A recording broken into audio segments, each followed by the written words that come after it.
Hello everyone, welcome to another lecture of human resource management. और आज हम start करेंगे एचआरएम का चैप्टर 2 फंक्शंस एंड स्ट्रेटजी।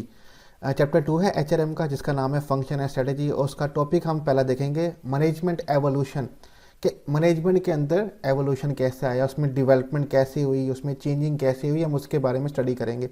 थोड़ा सा कॉम्प्लिकेटेड सब्जेक्ट है। इसकी डिटेल आपको प्रिंसिपल्स ऑफ मैनेजमेंट के चैप्टर 2 में भी मिल जाएगी, ठीक है। उसका लिंक मैं डिस्क्रिप्शन में दे दूंगा, वहाँ से डिटेल में जाके भी देख सकते हैं कि मैनेजमेंट की हिस्ट्री कैसे थी और उसमें एवोल्यूशन कैसे हुई और किस किस ने क्या क्या किरदार अदा किया। तो सबसे पहले देख लेते हैं मैनेजमेंट एवोल्यूशन का introduction. HR is a subset of management. It is the part of management that work with people to get thing done. HR जो है बेसिकली सबसेट है मैनेजमेंट का, मीन्स कि ये एक पार्ट है मैनेजमेंट का।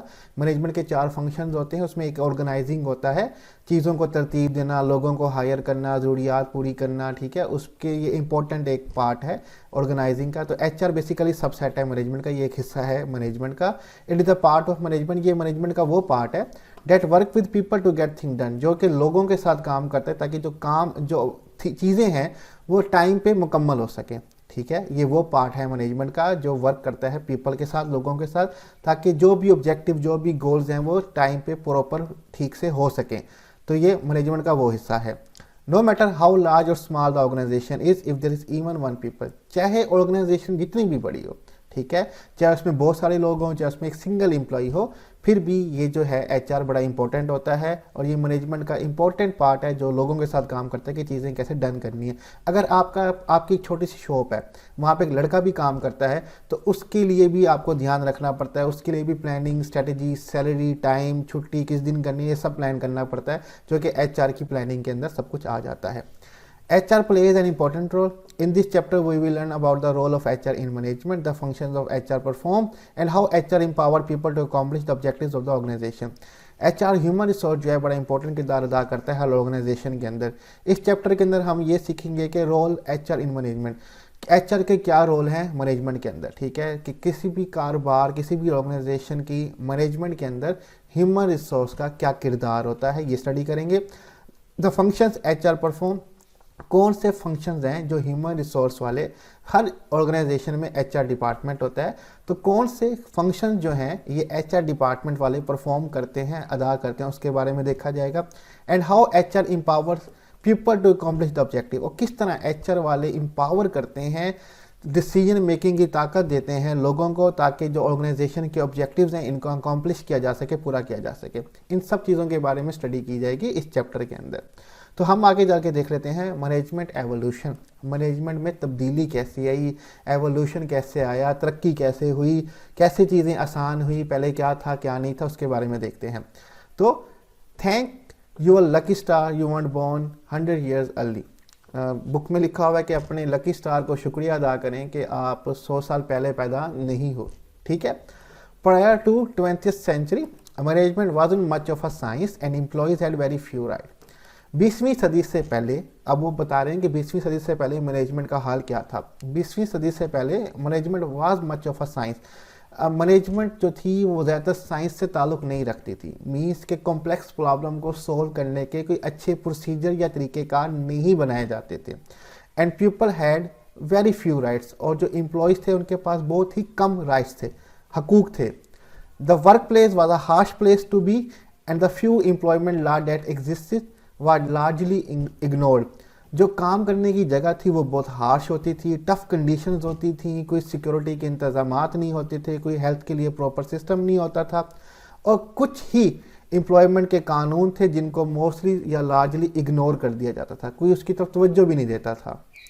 Child labour was plentiful, long hours, 6-day work weeks and low wages were expected. Child जो लेबर थी वो प्लेंटीफुल थी, भरपूर थी, भरी हुई थी, बच्चों से काम करवाया जाता था, लॉन्ग आवर्स थे, बहुत ज़्यादा घंटे काम करवाया जाता था, 6-day वर्क वीक्स, एक हफ्ते में 6 दिन काम करना होता था, और सुबह आना है और वापस कब जाना है इसका कुछ पता नहीं होता था। And low wages were expected, और जो दिहाड़ी थी, जो सैलरी थी वो बहुत ही कम होती थी। Work place injuries were common place and discrimination was a norm, unions were not legal. काम करने के दौरान इंजरीज जो आती थी वो बहुत ही कॉमन, आम सी बात होती थी। वहीं मैंने कहा सेफ्टी के कोई इंतजामात नहीं होते थे। And discrimination was a norm, और लोगों के साथ डिस्क्रिमिनेशन किया जाता था। जो कि रेफरेंस वाले ताल्लुकात वाले लोग थे उनके साथ अलग बर्ताव किया जाता था, और जो बेचारे गरीब लोग होते थे उनके साथ बिहेवियर डिफरेंट होता था। यूनियंस वर नॉट लीगल, कोई एम्प्लॉय की यूनियन नहीं होती थी, उनके लिए कोई आसान काम नहीं होता था, उनकी यूनियंस अलाउ नहीं होती थी। उसको गैर कानूनी कहा जाता था कि एम्प्लॉय मिल के किसी ऑर्गेनाइजेशन के खिलाफ आवाज़ नहीं उठा सकते और अपने मुतालबात नहीं रख सकते, इसको इलीगल कहा जाता था। तो इसलिए कहा गया है कि शुक्र अदा करें अगर आप 100 साल पहले पैदा नहीं हुए, ठीक है। तो ये इश्यूज बहुत ज़्यादा थे स्टार्टिंग में हर जगह पे। तो आगे देखते हैं कि आगे क्या हुआ। इन द अर्ली 1900 यानी कि 20वीं सदी के शुरू public opinion began to change when people were horrified by the inhuman working condition in the meat packing industry. 20वीं सदी के शुरू, ठीक है, पब्लिक ओपिनियन जो थी वो बिगन हुई चेंज होना, ठीक है, 1900 से आगे की तरफ कि लोगों की ओपिनियन जो थी वो राय थी चेंज होना शुरू हो गई। When people were horrified by the inhuman working condition in meat packing industry, जहाँ पे जानवरों के गोश्त को पैक किया जाता था, वहाँ की जो इंडस्ट्री थी वहाँ पे बहुत ही बुरी वर्किंग कंडीशन थी इंसानों के लिए। उसको देख के लोग घबरा के और लोगों की राय चेंज होना शुरू हो गई। Difficult working conditions in the garment industry were exposed when the upper floor of Triangle Shirtwaist Factory in Manhattan caught fire in 1911। अब एक हादसा हुआ था गारमेंट इंडस्ट्री के अंदर जिसकी डिफ़िकल्ट वर्किंग कंडीशन एक्सपोज हो गई थी। एक कंपनी थी ट्रायंगल शर्ट वेस्ट फैक्ट्री जो मैनहट्टन अमेरिका के एक इलाके में थी। उसके जो अपर फ्लोर था 1911 में वहाँ पे आग लग गई थी। A total of 146 young women and children were killed because management had locked exit doors in order to prevent theft। 146 जो थी वो लोग, जो औरतें थी, जो बच्चे थी, उनकी डेथ हो गई थी बिकॉज मैनेजमेंट ने आग लगने के बाद दरवाजे जो थे वो बंद कर दिए थे। इस डर से थे कि उनके गारमेंट्स जो हैं वो चोरी ना हो जाए। डैट इज़ वाई 146 पीपल जो थे उनकी डेथ हो गई। यानी कि कोई मैनेजमेंट नहीं थी, कोई निज़ाम नहीं था उनकी सेफ्टी के लिए, ठीक है। Fire escape collapsed and young women fell to their death in the street below while attempting to flee the flame। बहुत सारे जो escape हुए थे इस आग से, वो मोस्टली जो वुमेन थी वो सड़क पे जाके गिर गई, ठीक है, और बेहोश हो गई और काफ़ी लोगों की डेथ हो गई फ्लेम से भागते भागते ही, ठीक है, दम घुटने से, तबीयत ख़राब होने से। यानी कि काफ़ी लोगों की डेथ हो गई थी और कोई मैनेजमेंट नहीं थी, कोई अलार्म नहीं था, कोई पानी का बंदोबस्त नहीं था और काफ़ी लोगों की डेथ हो गई। सिर्फ चोरी से बचने के लिए कि कपड़े चोरी ना हो जाए 146 लोगों को मार दिया गया, ठीक है। तो इन हादसात के बाद लोगों की ओपिनियन चेंज होना शुरू हो गई कि अब हमें एम्प्लॉई राइट्स के बारे में, उनकी सेफ्टी के बारे में कुछ ना कुछ करना चाहिए। आगे कंटिन्यू करते हैं। Working conditions improved slowly in the early 20th century as laws were made to support workers' rights and management science evolved। Working condition slowly improve, बेहतर होना शुरू हुई in the early 20th century, 20वीं सदी के शुरू में। जैसे कि कानून बनाए गए जो कि सपोर्ट करें राइट्स, वर्कर्स के राइट को, काम करने वाले मजदूरों के राइट्स को, हकूक़ को, और मैनेजमेंट साइंस इवॉल्व। और जो मैनेजमेंट साइंस थी, यानी कि साइंस किस तरह से कॉम्प्लेक्स काम को आसान बनाया जाए, उसके लिए मेथड बनाए जाएँ, डिसीजंस बनाए जाएँ, वो इवॉल्व होना शुरू, उसमें डेवलपमेंट होना शुरू हो गई। Let's take a look at 4 of our early management theories that developed some of the foundation of HRM। चलिए हम देखते हैं कि 4 अर्ली मैनेजमेंट थ्योरिस्ट, ठीक है, जिन्होंने डेवलप की फाउंडेशन ऑफ HRM, जिनकी वजह से HRM की डेवलपमेंट हुई। अगर आप इसके बारे में डिटेल में देखना चाहेंगे तो चैप्टर 2 मैंने स्टार्ट में बताया, मैनेजमेंट का आप जाके देख सकते हैं, उसमें बताया जाएगा डिटेल में। तो वो 4 जो थ्योरिस्ट थे, फ्रेडरिक टेलर एक नाम जिसको फादर ऑफ साइंटिफिक मैनेजमेंट भी कहा जाता है, ह्यूगो मस्टरबर्ग, ठीक है, Mary Parker Follett and Elton Mayo. ये 4 लोग थे जिन्होंने अपनी अपनी थ्योरी पेश की थी जिनसे HRM की आप कह सकते हैं कि फाउंडेशन हुई थी, ठीक है। HRM बना था कि किस तरह हमने एम्प्लॉयज़ के राइट्स, उनकी ज़रूरियात को पूरा करना है। सबसे पहले देख लेते हैं फ्रेडरिक टेलर को। अमेरिकन मैकेनिकल इंजीनियर थे ये, ठीक है, often regard as the father of scientific management, इनको साइंटिफिक मैनेजमेंट का फादर कहा जाता है। Publish the principles of scientific management in 1911। इन्होंने साइंटिफिक मैनेजमेंट के प्रिंसिपल्स बताए थे। आई थिंक 14 प्रिंसिपल्स हैं, 14 असूल हैं जो हमने मैनेजमेंट के बुक में इसको हमने अच्छे से पढ़ा भी था, वहाँ पे मेंशन भी होगा। तो इन्होंने प्रिंसिपल्स बताए थे साइंटिफिक मैनेजमेंट के 1911 के अंदर। Introducing a set of principle to enhance worker productivity, जिससे वर्कर की प्रोडक्टिविटी जो है वो बेहतर होनी थी, यानी कि काम बेहतर तरीके से होना था, आसान तरीके से होना था और पैदावार में इजाफा हो सकता था। इन्होंने ये प्रिंसिपल्स इंट्रोड्यूस करवाए थे। वो प्रिंसिपल कौन से हैं वो आप मैनेजमेंट में जाके डिटेल में देख सकते हैं। तो पहला जो शख्स था जिसने HRM की फाउंडेशन में बड़ा अहम किरदार अदा किया वो फ्रेडरिक टेलर था। नेक्स्ट हमारे पास है ह्यूगो मस्टरबर्ग, जर्मन अमेरिकन साइकोलॉजिस्ट थे ये, and his associate recognized that employee match the personality and ability of worker to job that best suited those traits, they would be more motivated and efficient. ह्यूगो मस्टरबर्ग जो था और उसके साथ जो एसोसिएट काम करने वाले थे, उन्होंने पता लगाया कि अगर एम्प्लॉयर यानी कि जो मालिक होता है उसकी पर्सनैलिटी, शख्सियत और एबिलिटीज़, काबिलियत जो हैं काम करने वाले वर्कर्स के खसूसियात के साथ मैच कर जाए, कि जो काम करने वाले वर्कर्स हैं उनकी पर्सनैलिटी, एबिलिटीज़, खसूसियात मालिक के साथ मैच कर जाएं तो वो ज़्यादा मोटिवेटेड होकर काम करेंगे और बेहतर तरीके से काम करेंगे। He also suggested improve method of employment testing, training, performance evaluation and job efficiency. Hugo Munsterberg ने सजेस्ट किया था, तजवीज़ की थी डिफरेंट मेथड, तरीक़ेकार एम्प्लॉयमेंट टेस्टिंग के, कि जब आप किसी शख्स को काम पे रखें तो उसके टेस्ट करने के कौन कौन से तरीके होने चाहिए, उनकी तरबियत, ट्रेनिंग कैसी करनी चाहिए, उनकी कारकर्दगी का तज्जिया कैसे करना चाहिए और किस तरह काम को एम्प्लॉय के लिए बेहतर बनाना चाहिए। इसके बारे में भी बहुत सारी तजवीज़ दी थी जो कि आप दूसरे मैनेजमेंट के बुक में जाके देख सकते हैं। मैरी पार्कर फोलेट, ये एक अमेरिकन कंसल्टेंट थी और सोशल वर्कर थी। अब इनकी कंट्रीब्यूशन भी देख लेते हैं कि क्या है।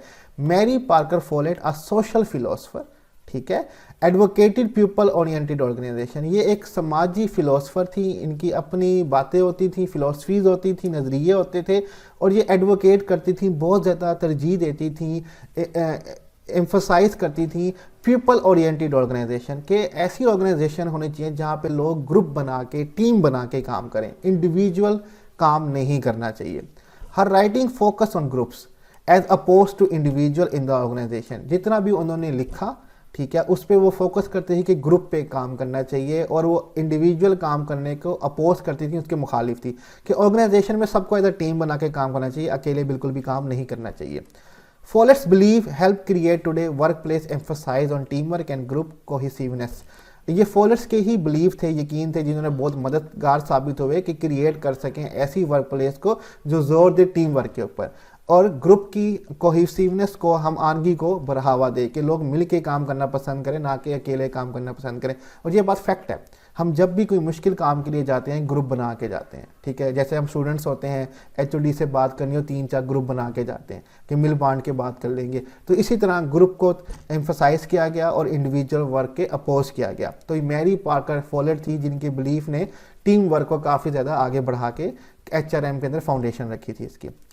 फाइनली जो टफ और लेंथी है वो हमारे पास है चौथा जो हमारे थे एल्टन मायो, उनकी कंट्रीब्यूशन देख लेते हैं कि वो कैसे स्टार्ट हुई।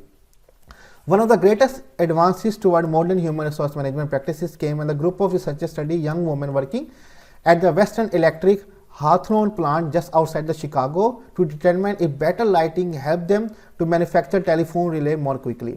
एक जो बेहतरीन एडवांस स्टडी थी toward modern human resource management की तरफ, वो प्रैक्टिसेस जो एग्जिस्ट हुई वो तब हुई जब ग्रुप ऑफ रिसर्चर्स ने, बहुत सारे रिसर्चर्स जो थे उन्होंने स्टडी की एक यंग वूमेन की, जब वर्क करती थी, काम करती थी वेस्टर्न इलेक्ट्रिक हाथोर्न प्लांट, जो शिकागो में एक वेस्टर्न इलेक्ट्रिक हाथोर्न प्लांट था जो कि टेलीफोनी रिले बनाता था, ठीक है, आउटसाइड द शिकागो। ये एक प्लांट था शिकागो के बाहर, अमेरिका के अंदर।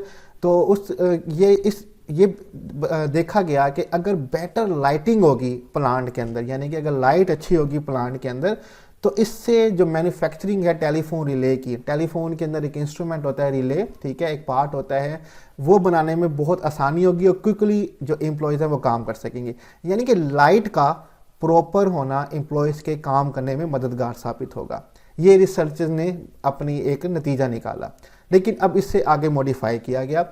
The हाथरॉन study began in 1924। ये जो स्टडी थी जो रिसर्चर्स ने एक वुमेन पे की, ये स्टडी स्टार्ट हुई 1924 में। But the result was confusing, लेकिन रिजल्ट जो थे इतने खास नहीं आए थे, कन्फ्यूजिंग आ रहे थे। Increase productivity seem to have little relationship to increasing lighting, के प्रोडक्टिविटी का, पैदावार का ज़्यादा होना कोई ज़्यादा खास ताल्लुक रख नहीं रहा था लाइट के बेहतर होने से, कि लाइट बेहतर हो तो प्रोडक्टिविटी बहुत ज़्यादा इंक्रीज़ हो जाएगी। हाँ भाई, लाइट प्रॉपर होना अच्छी बात है, लेकिन कोई इतना ज़्यादा इम्पैक्ट या रिलेशन उसका नहीं बन रहा था। तब एल्टन मायो को बुलाया गया, ठीक है। Elton Mayo of the Harvard University was called in to make sense of the result. फिर एल्टन मायो को बुलाया गया कि यार आप आए और आप हमारी रिसर्च को स्टडी करें और आप बताएंगे आपने क्या नतीजा अखज़ किया है, क्या नतीजा निकाला है हमारी रिसर्च में से। Mayo suspected that productivity was influenced by the relationship of the work group and the style of supervision more than by working condition। अब मायो ने ये नतीजा निकाला, ये सस्पेक्ट किया, ये उसने जो तज्जिया किया कि प्रोडक्टिविटी जो है यानी कि पैदावार जो है बेहतर हो सकती है जब रिलेशनशिप वर्क ग्रुप का और उसके साथ स्टाइल ऑफ सुपरविजन क्या है। मीन्स के एक मैनेजर जो निगरानी रखता है वर्क ग्रुप के ऊपर, उनका आपस में ताल्लुक कैसा है और सुपरविजन कैसी है, इसका ताल्लुक ज़्यादा रखता है, ना कि वर्किंग कंडीशन पे इतना ज़्यादा ताल्लुक रखता है प्रोडक्टिविटी पे, कि वो कहता है लाइट का इतना असर नहीं है प्रोडक्टिविटी पे, लेकिन सुपरविजन स्टाइल कैसा है इसका बड़ा असरअंदाज पड़ता है वर्क ग्रुप के ऊपर कि वो किस तरह से काम करते हैं। Extensive interviews with the worker at the Hawthorne plant proved that informal work group had a significant effect on worker performance। ठीक है, अब एक्सटेंसिव इंटरव्यूज दिए गए वर्कर्स से, ठीक है, हाथरॉन प्लांट के अंदर, और प्रूव किया गया जो इनफॉर्मल वर्क ग्रुप होते हैं, गैर रस्मी वर्क ग्रुप होते हैं, उनका सिग्निफिकेंट असर होता है काम की परफॉर्मेंस के ऊपर। Results of Hawthorne study led manager to recognize the benefit of work group and examine how worker were supervised। अब जो हाथरॉन स्टडी के रिजल्ट थे वो इस तरफ लेके गए कि मैनेजर जो हैं to recognise the benefit of work group, कि वो मिल के काम करने को रिकॉग्नाइज करें, कि वर्क ग्रुप जो है वो मिल के काम करें, and examine how workers were supervise, और किस तरह से वर्कर्स पे सुपरविजन की जा रही है, निगरानी की जा रही है, इसको एग्जामिन करें। मीन्स के जो एल्टन मायो था उसका ये कहना था कि मिल के काम करना और अच्छी निगरानी होना अपने एम्प्लॉयज़ के ऊपर, ये प्रोडक्टिविटी को इंक्रीज़ करता है। तो एल्टन मायो का ये किरदार था और इस तरह से एचआरएम की फाउंडेशन में बहुत हेल्पफुल साबित हुआ। तो यहाँ पे हमारा मैनेजमेंट एवोल्यूशन का टॉपिक जो है वो कंप्लीट होता है। थोड़ा लेंथी था, कॉम्प्लिकेटेड था। अगर आपने प्रिंसिपल्स ऑफ मैनेजमेंट का चैप्टर 2 पढ़ा हुआ है तो तब आपको बहुत आसान लगेगा। यहीं पे हम अपना आज का लेक्चर जो है वो कंप्लीट करते हैं। स्लाइड्स का लिंक मैं डिस्क्रिप्शन में दे दूंगा, आप वहाँ से डाउनलोड कर सकते हैं, और कोई भी क्वेश्चन टॉपिक से रिलेटेड आप हमसे कमेंट में पूछ सकते हैं। अपना ख्याल रखिएगा, खुदा हाफिज़।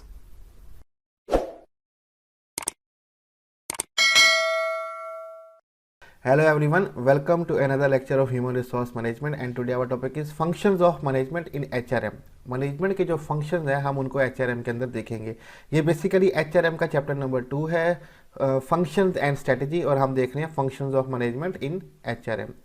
तो सबसे पहले हम देखते हैं कि मैनेजमेंट क्या होती है। Management is the coordination and oversight of work activity of other so that their activities are completed efficiently and effectively. Management जो है ये बेसिकली एक प्रोसेस है जिसमें हम कोऑर्डिनेशन करते हैं, हम आनगी करते हैं डिफरेंट एलिमेंट्स का, चीज़ों को तरतीब देते हैं, ऑर्गेनाइज करते हैं, ओवरसाइट करते हैं, निगरानी रखते हैं of work activities of other, दूसरों की काम की सरगर्मियों के ऊपर उनको ऑर्गेनाइज करते हैं और उनको ओवरसाइट करते हैं, उनकी निगरानी करते हैं, so that their activities are completed, ताकि जो उनकी एक्टिविटीज़ हैं, ऑब्जेक्टिव्स हैं, काम है, सरगर्मियाँ, जो टास्क है वो कंप्लीट हो सके एफिशिएंटली, मौसर तरीके से और इफेक्टिवली, बेहतर तरीके से, कि मिनिमम इनपुट और मैक्सिमम आउटपुट होनी चाहिए और सही तरीके से करना चाहिए काम। इन सब के ताउन को, इनकी हम आनगी को, ऑर्गेनाइज को और ओवरसाइट करने को हम कहते हैं management. Management is the process of efficiently achieving the objectives of the organisation with and through people. Management जो है वो बेसिकली प्रोसेस है, अमल है कि एफिशिएंटली मौसर तरीके से हम अचीव करें ऑर्गेनाइजेशन के ऑब्जेक्टिव, मकासद, लोगों के साथ और लोगों के थ्रू, ठीक है, with and through the people, लोगों के साथ मिलके और लोगों की मदद से हम ऑर्गेनाइजेशन के जितने भी ऑब्जेक्टिव हैं एफिशिएंटली उनको अचीव करें, उसी को हम कहेंगे मैनेजमेंट। ठीक है, 2 डेफिनेशन यहाँ पे हमें मैनेजमेंट की बता दी गई हैं। Henry Froll, French businessman in early of 20th century, first introduced 5 management function. Henry Froll एक फ्रेंच बिजनेसमैन है, कारोबारी शख्स है, जिन्होंने 20वीं सदी के शुरू में मैनेजमेंट के 5 फंक्शन बताए थे. Today these function have been condensed to 4 function. आज लेकिन वो फंक्शन जो है कंडेंस करके 4 फंक्शन में उनको कन्वर्ट कर दिया गया है. बेसिकली कि मैनेजमेंट के 4 फंक्शन है, 4 काम है. वो फंक्शंस कौन से हैं, वो काम कौन से हैं, one by one next slide में देखते हैं. आपको इनकी डिटेल जो है वो प्रिंसिपल्स ऑफ मैनेजमेंट के सब्जेक्ट में भी मिल जाएगी. आप प्लेलिस्ट में जाके वहाँ पे भी देख सकते हैं. तो सबसे पहले हमारे पास है प्लानिंग. जो फंक्शन है मैनेजमेंट का वो है प्लानिंग. प्लानिंग को उर्दू में कहते हैं मनसूबाबंदी करना. Defining company goals, establishing strategies and developing plan to achieve those goal. Defining company goal, company के गोल क्या है, मकासद क्या है, इनको डिफाइन करना प्लानिंग के अंदर आ जाता है.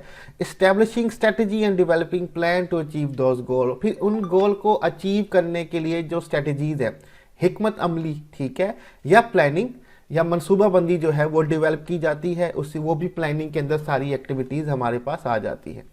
Many organizations state their objectives in the form of mission statement and use it as a foundation for all planning.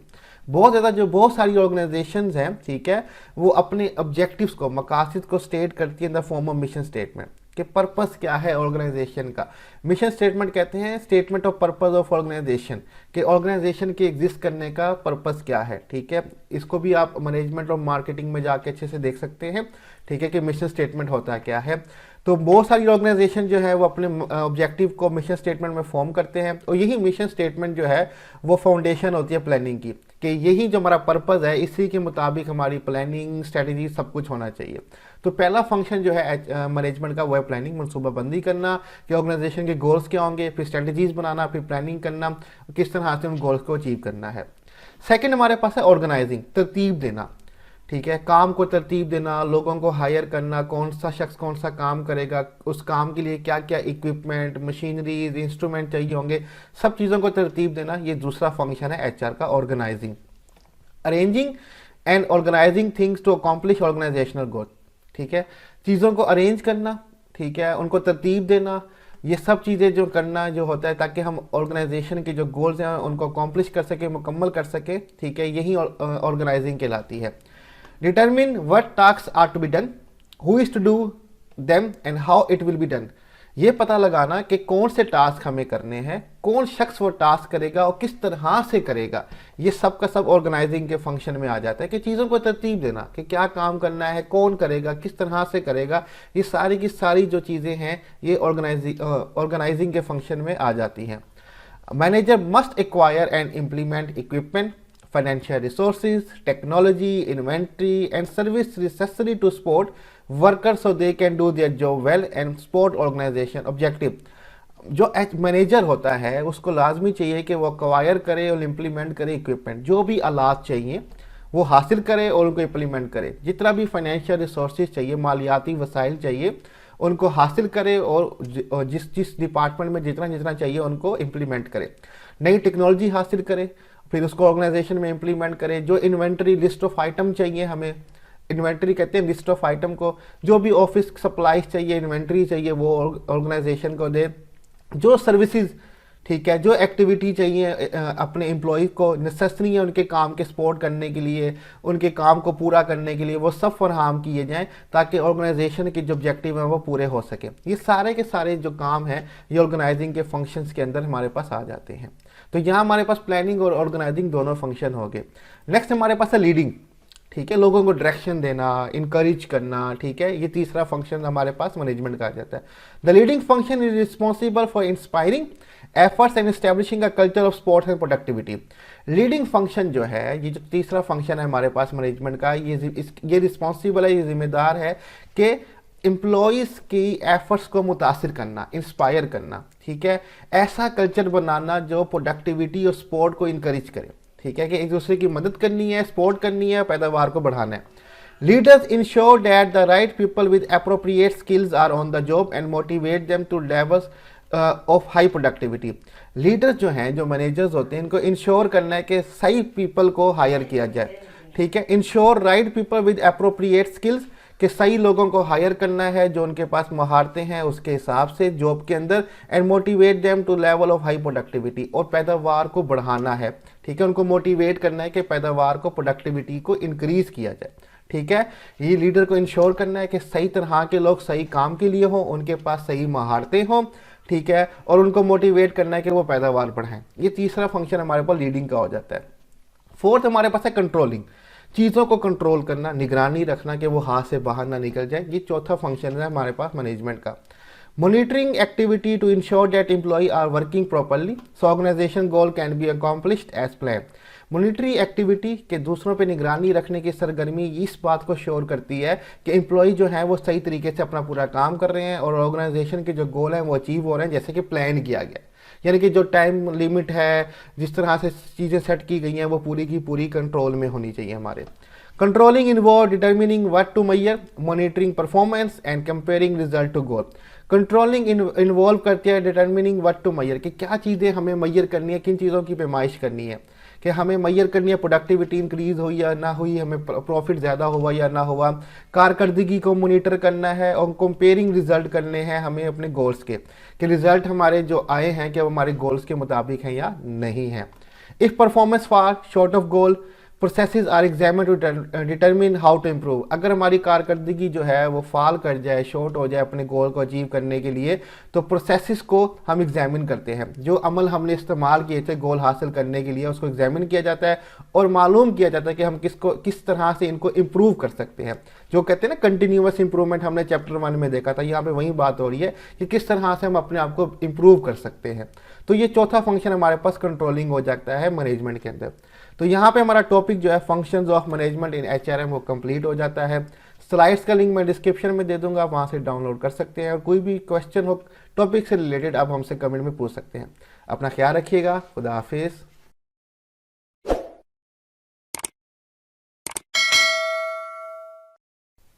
Hello everyone, welcome to another lecture of Human Resource Management, and today our topic is the role of HR in strategic management process। ये basically chapter number 2 है HRM का, Robins का functions and strategies, और हम देखेंगे कि human resource का क्या रोल होता है, किरदार होता है इन स्ट्रेटजिक मैनेजमेंट प्रोसेस। हम ये भी देखेंगे कि स्ट्रेटजिक मैनेजमेंट क्या होता है और उसका प्रोसेस क्या होता है, उसके बारे में भी स्टडी करेंगे। तो सबसे पहले हम इंट्रोडक्शन देख लेते हैं, ठीक है। The role of HR in strategic management process. The planning function of management is focus on the future. Determining goals and developing plan for action are important because the complex external environment changes constantly and competitors react quickly। अब planning function जो है management का, यानी कि planning करना, मनसूबाबंदी करना, इस focus on the future, ये सब कुछ फ्यूचर पे फोकस कर रहा होता है कि आने वाले फ्यूचर में हमें क्या स्ट्रेटजीज़ बनानी है, क्या हिकमत अमली अपनानी है, क्या प्लान करना है, किस तरह से मुश्किलात का सामना करना है, इकोनॉमी का सामना करना है, कस्टमर के टेस्ट का सामना करना है। ये जो प्लानिंग फंक्शन है ये फ्यूचर के लिए फोकस कर रहा होता है, इन तमाम बातों को कंसीडर में रख के। Determining goals and developing plan for action are important, कि गोल्स डिटर्मिन करना, ठीक है, गोल का तयन करना कि गोल्स क्या होंगे, और डेवलपिंग प्लान फॉर एक्शन, और उन गोल को हासिल करने के लिए जो एक्शन का प्लान डेवलप किया जाएगा आर इम्पोर्टेंट, ये बहुत अहम होता है, ठीक है। कि गोल्स बनाना और फिर गोल्स को हासिल करने के लिए प्लान्स बनाना, यानी कि क्या एक्शन हमने करने हैं, ये बड़ा इंपॉर्टेंट होता है।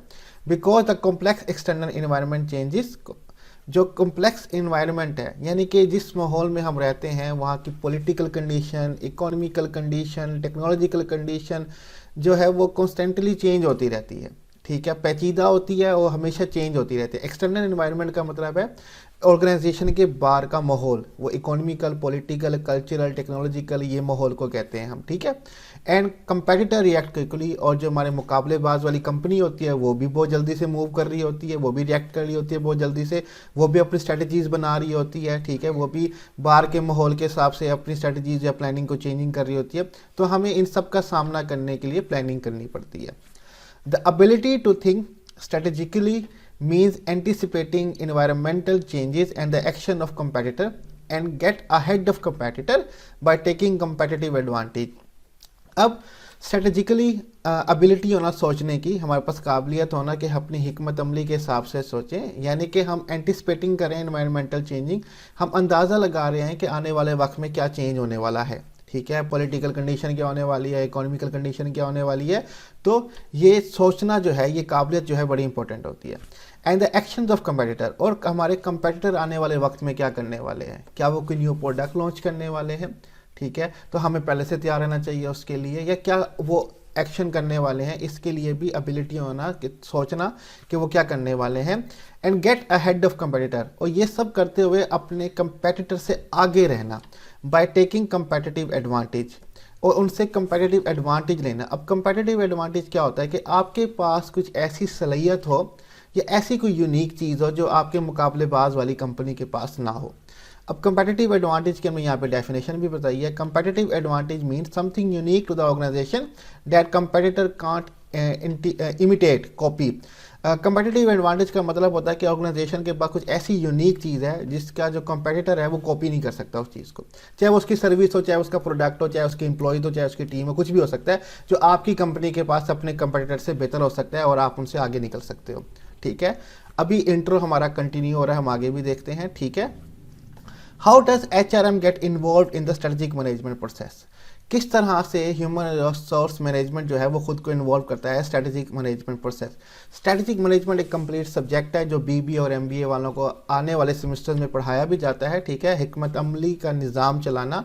तो HRM खुद को कैसे स्ट्रेटेजिक मैनेजमेंट प्रोसेस में इन्वॉल्व करता है, इसको पहले हम देख लेते हैं। Just like a racing team, skilled professionals need to be in place to create competitive advantage and win the race. A typical HR department has responsibility for three major area. जैसे कि कोई भी रेसिंग टीम होती है, ठीक है, race लगाने वाली टीम होती है, skill professional need to be in the place to create competitive advantage, उसी तरह काबिल प्रोफेशनल पेशा वराना लोग हमें चाहिए होते हैं अपनी अपनी जगह पे, ताकि हम कंपेटिटिव एडवांटेज हासिल कर सकें, अपने मुकाबलेबाज वाले रेसर जो हैं, टीम जो है जो रेस कर रही है उससे बेहतर हम पोजीशन हासिल कर सकें। हमें अपने स्किल्ड प्रोफेशनल को उन जगहों पे रखना है जहाँ पे उनकी ज़रूरत है और अपने कंपेटिटर से बेहतर एडवांटेज हासिल कर सकें और रेस को जीत जाएं, ठीक है। टिपिकल HR डिपार्टमेंट, और अब ये सब करने के लिए जो एक HR डिपार्टमेंट होता है उसकी जो जिम्मेदारियाँ होती हैं वो 3 मेजर एरियाज़ में बटी हुई होती हैं स्ट्रेटेजिक मैनेजमेंट के अंदर। सबसे पहले जो जिम्मेदारी है वो है ट्रांजैक्शनल वर्क, लेन देन का काम, ठीक है। Transactional work that involve payroll and administrators employee benefits such as insurance and retirement plan. Many transactional tasks can be automated. अब ट्रांजैक्शनल वर्क का काम होता है लेन देन का, यानी कि पेरोल, कितने लोगों को क्या तनख्वाहें देनी है, किस पेरोल पे रखना है, सैलरीज क्या होनी चाहिए, क्या नहीं होनी चाहिए, एडमिनिस्ट्रेटर एम्प्लॉयज़ के बेनिफिट्स, उनको क्या फ़ायदे होने चाहिए, उनको insurance, health insurance, safety insurance, क्या इंश्योरेंस देनी है, क्या बीमा देना है, उनके रिटायरमेंट्स के प्लान क्या होंगे, ये सारे के सारे HR वाले कर रहे होते हैं। बहुत सारे many transactional task can be automated, बहुत सारे लेन देन के और प्लान भी हो सकते हैं जो कि तय हो रहे होते हैं। ये सारे के सारे जो होते हैं रिस्पॉन्सिबिलिटी होती है HR डिपार्टमेंट की। इसी तरह टेक्निकल वर्क भी होता है, ठीक है, कोई कॉम्प्लेक्स प्रॉब्लम का सोल्यूशन निकालना, तरीक़ेकार निकालना, प्रोसेस या सिस्टम निकालना, ये भी HR का काम होता है। Technical work that involve developing solution that benefit employee work group such a resolving employ performance issue और वर्क ग्रुप कॉन्फ्लिक्ट। अब टेक्निकल वर्क जो ये इन्वॉल्व करता है डेवलपिंग सोल्यूशन, ऐसे सोल्यूशन निकालना, हल निकालना that benefit employee work group, जो कि एम्प्लॉय का वर्क ग्रुप है उसको फ़ायदा पहुंचाए, ठीक है, कि ऐसे सोल्यूशन, ऐसे हल निकालना जो एम्प्लॉय के लिए काम करने को आसान बना दे। जैसे कि resolving employ performance issue, employ की कारकर्दगी की जो मसले हैं उसको हल किया जा सके, या वर्क ग्रुप के जो कॉन्फ्लिक्ट हैं, यानी कि काम करने वाले लोग हैं उनके आपस में झगड़े जो हैं उनको भी ख़त्म किया जा सके, ठीक है, तो उसके लिए सोल्यूशन निकालना ये भी HR डिपार्टमेंट का रिस्पॉन्सिबिलिटी है, काम है। स्ट्रेटेजिक वर्क, हिकमत अमली का काम निकालना, that benefit the entire organisation by aligning hiring, training, compensation and benefit to support long term goal. Strategic जो स्ट्रेटजीज होती हैं बेसिकली ये इंटायर ऑर्गेनाइजेशंस के लिए बनाई जाती हैं। तो स्ट्रेटेजिक मैनेजमेंट भी बेसिकली यही है कि आप इंटायर ऑर्गेनाइजेशन को किस तरह से मैनेज करेंगे, स्ट्रेटजीज, पॉलिसीज़ वगैरह बना के। अब स्ट्रेटेजिक वर्क जो है ये बेनिफिट होता है इंटायर ऑर्गेनाइजेशन के लिए, पूरी ऑर्गेनाइजेशन के लिए। अब ये पूरी ऑर्गेनाइजेशन के लिए कैसे बेनिफिट करना है, बाय अलाइनिंग, कि आप एक अरेंजमेंट कर दें, तरतीब दे दें लोगों को, ठीक है, सीधे रास्ते पे ले आएँ, सीधी जगह पे ले आएँ, सही लोगों को हायरिंग करनी है, उनकी ट्रेनिंग करनी है, उनको कंपनसेशन मुआवजा देना है, उनको बाकी बेनिफिट देने हैं ताकि हमारे लॉन्ग टर्म गोल को वो लोग सपोर्ट कर सकें। तो ये भी स्ट्रैटेजिक वर्क जो है एचआर डिपार्टमेंट का काम हमारे पास होता है। आगे चलते हैं। अब ये स्ट्रैटेजिक मैनेजमेंट है क्या, ठीक है, अब ये हमारे पास आ गया है। The strategic management seek to establish long term goal and direction for organisation. Strategic management जो है वो सीक करता है, वो ये चाहता है कि इस्टेब्लिश करें लॉन्ग टर्म गोल, लंबे अरसे के दौरानिया के गोल होने चाहिए कि 1-2 साल के नहीं, 20-25 साल के गोल होने चाहिए हमारे, और डायरेक्शन हम प्रोवाइड करें ऑर्गेनाइजेशन को कि आपने किस तरफ जाना है। The strategic management process analyzes the environment, creates strategic necessary to accomplish the goal and put those strategies into action। अब स्ट्रैटेजिक मैनेजमेंट जो है वो अंदाज़ा करता है और जायज़ा करता है इन्वायरमेंट का, ऑर्गेनाइजेशन के अंदर के इन्वायरमेंट का जिसको इंटरनल इन्वायरमेंट कहा जाता है, और ऑर्गेनाइजेशन के बाहर के इन्वायरमेंट का जिसको एक्सटर्नल इन्वायरमेंट कहा जाता है, पॉलिटिकल, इकोनॉमिकल वगैरह वगैरह, ठीक है। और क्रिएट करे strategy necessary to accomplish the goal, कि हम वो स्ट्रैटेजी हिकमत अमली क्रिएट करें जो मददगार या ज़रूरी हो हमारे गोल्स को हासिल करने के लिए, एंड पुट दो स्ट्रैटेजीज इनटू एक्शन, और फिर उन स्ट्रैटेजीज को हम एक्शन में पुट करें, ठीक है, इम्प्लीमेंट भी करें। ये स्ट्रैटेजिक मैनेजमेंट का काम होता है।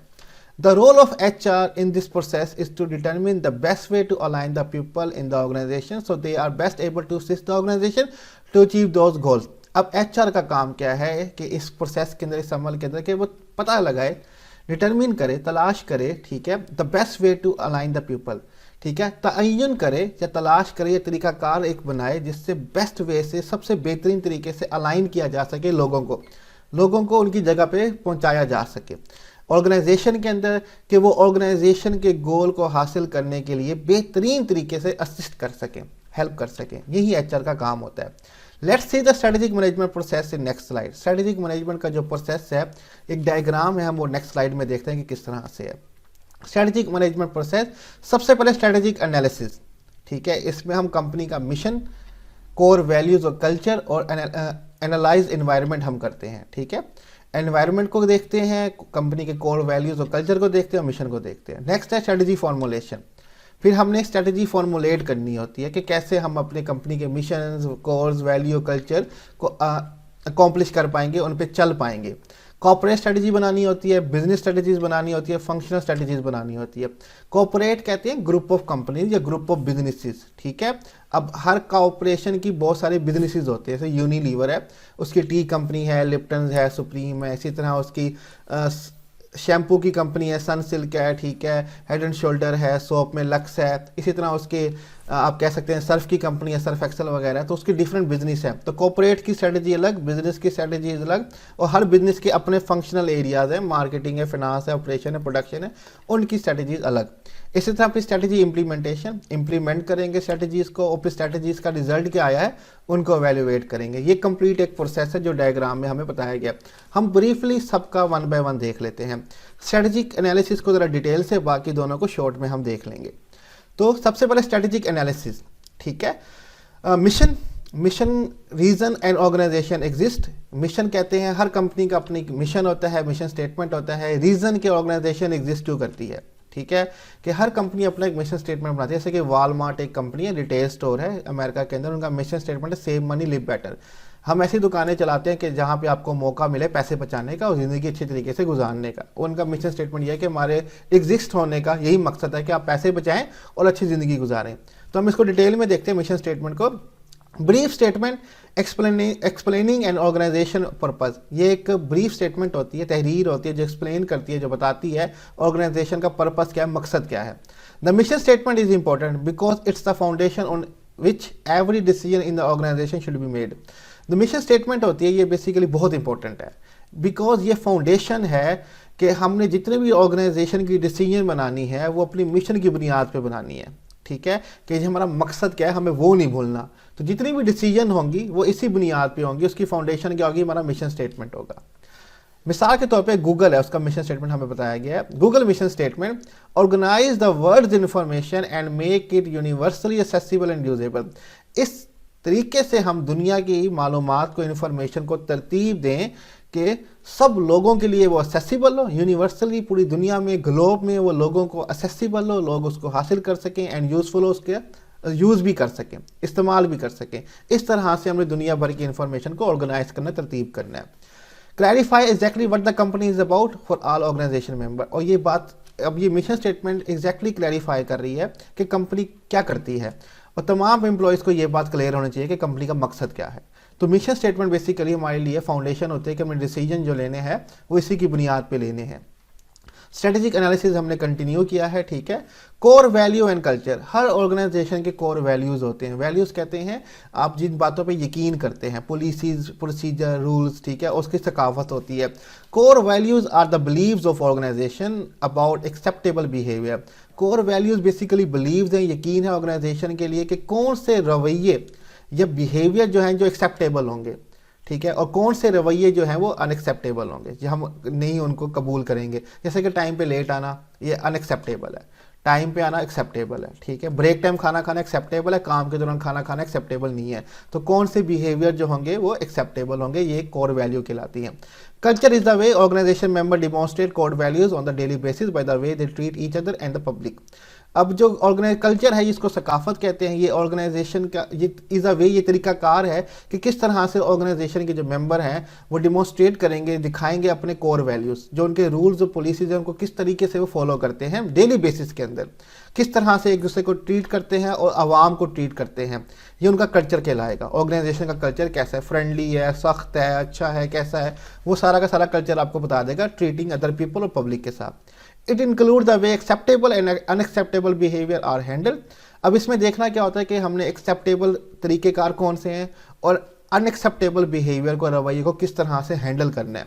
How reward and discipline are use, work ethics, dress, speech, humour, punctuality and respect. क्या रिवॉर्ड देना है किन लोगों को, किस तरह से लोगों को डिसिप्लिन में लेके आना है, असूल पसंद बनाना है, वह काम करने के एथिक तरीकाकार क्या होगा कि कौन से काम करने के तरीके ठीक हैं, कौन से काम करने के तरीके गलत हैं।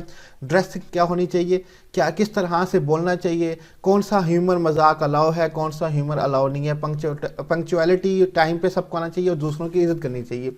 ये सब का सब कोर वैल्यू कल्चर में आ जाता है, जो स्ट्रेटेजिक एनालिसिस में हमें करना होता है कि क्या ड्रेसिंग, क्या ह्यूमर, क्या रिस्पेक्ट, क्या एथिक्स, वर्क एथिक्स, क्या डिसिप्लिन, क्या रिवार्ड सिस्टम, ये सब कुछ सब यहाँ पे हम तय कर रहे होते हैं। एनालाइज द एनवायरनमेंट, और हमने अपने माहौल को एनालाइज करना होता है, वो ऑर्गेनाइजेशन के अंदर वाले को भी, ऑर्गेनाइजेशन के बाहर वाले के भी।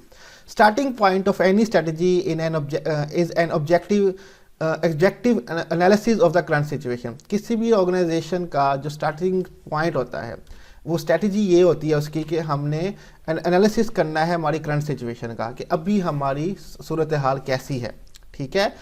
किसी भी स्ट्रैटेजी होगी उसका मेन ऑब्जेक्टिव यही होगा कि हम अपनी करंट सिचुएशन को एनालिसिस करें। A common environmental analysis tool is known as स्वॉट एनालिसिस। जो बहुत ही कॉमन इन्वायरमेंटल एनालिसिस है, जो टूल इस्तेमाल किया जाता है, उसको कहते हैं स्वॉट एनालिसिस। इसकी डिटेल जो है वो आपको मैनेजमेंट के प्लेलिस्ट में भी मिल जाएगी और मार्केटिंग की प्लेलिस्ट में मिल जाएगी कि स्वॉट एनालिसिस क्या होता है, किस तरह से किया जाता है। अब मैं इसकी ब्रीफली बता देता हूँ। स्वॉट stand for strength, weakness, opportunity, threat. स्वॉट analysis कहते हैं स्ट्रेंथ का, वीकनेस का, अपॉर्चुनिटी और थ्रेट। कोई भी ऑर्गेनाइजेशन होती है वो अपनी स्ट्रेंथ जानती है, क्या स्ट्रेंथ को एनालिसिस करती है कि वो क्या है, अपनी वीकनेस के बारे में एनालिसिस करती है कि वो क्या है, अपनी अपॉर्चुनिटीज़ ढूंढती है कि इन्वायरमेंट में क्या मिलेगी और थ्रेट को अवॉइड करने की कोशिश करेगी। Strength and weakness are internal factor of organisation. जो ताकत और वीकनेस जो होती है ये कंपनी के, ऑर्गेनाइजेशन के अपने अंदरूनी फैक्टर होते हैं कि वो फाइनेंशियल कितना स्ट्रेंथ है, उनकी एम्प्लॉयज़ कितनी बेहतर है या वीक है, ठीक है। ये सब चीज़ें इंटरनल होती हैं। जो अपॉर्चुनिटी और थ्रेट्स होते हैं, while opportunity and threat are outside factor of the organisation, ये ऑर्गेनाइजेशन के बैरूनी फैक्टर होते हैं, ठीक है। इंटरेस्ट रेट का कम हो जाना, इकोनॉमी कंडीशन बेहतर हो जाना, डॉलर का कम या ज़्यादा होना, ये आपके लिए अपॉर्चुनिटी भी हो सकती है और आपके लिए थ्रेट भी हो सकता है। फ्यूल प्राइस की एडजस्टमेंट हो जाना, ऊपर नीचे हो जाना, तो इन चीज़ों को भी एनालिसिस हमने करना होता है अपनी ऑर्गेनाइजेशन की पॉलिसी बनाते वक्त, ठीक है। तो यहाँ पे हमारा स्ट्रेटेजिक एनालिसिस जो है वो कंप्लीट हो जाता है। फ़ौरन जल्दी जल्दी वाइंड अप करते हैं, इसको आगे चलते हैं। स्ट्रेटेजिक फॉर्मुलेशन, ठीक है। हमें स्ट्रेटजी जो है, हिकमत अमली जो है, उसकी फार्मूलेशन उनको बनाना भी पड़ता है। Each level of organisation must develop a strategy that support the mission and strategic गोल।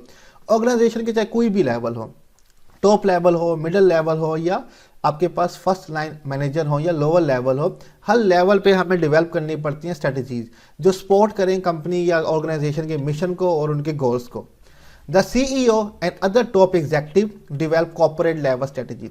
जो सीईओ होता है यानी कि चीफ एग्जेक्टिव ऑफिसर, और उसके साथ के जो टॉप एग्जेक्टिव होते हैं, टॉप एग्जेक्टिव वो लोग कहलाते हैं जिनके पास डिसीजन पावर होती है।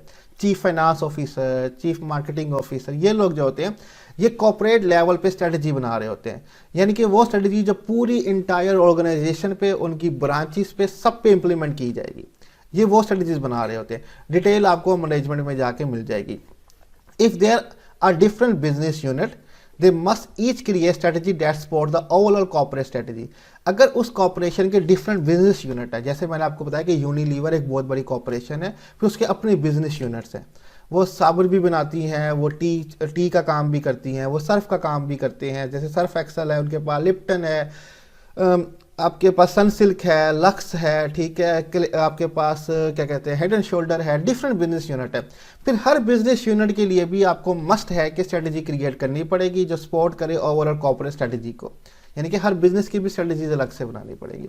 फिर हर बिजनेस के अंदर कुछ फंक्शनल एरियाज होते हैं such as finance, marketing, production and HR also find a way to support overall strategy and goal such as.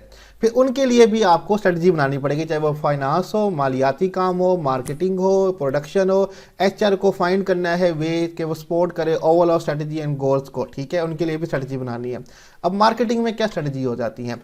Aligning product को मैच करना, एक जैसे जो है उनको तरतीब देना, उनकी प्राइसिंग करना, प्रमोशन करना and distribution to meet customer need, और उनको तकसीम करना जहाँ जहाँ कस्टमर को चाहिए ताकि कस्टमर की ज़रूरियात जो है वो पूरी हो सके। डिटेल आपको मार्केटिंग में मिल जाएगी।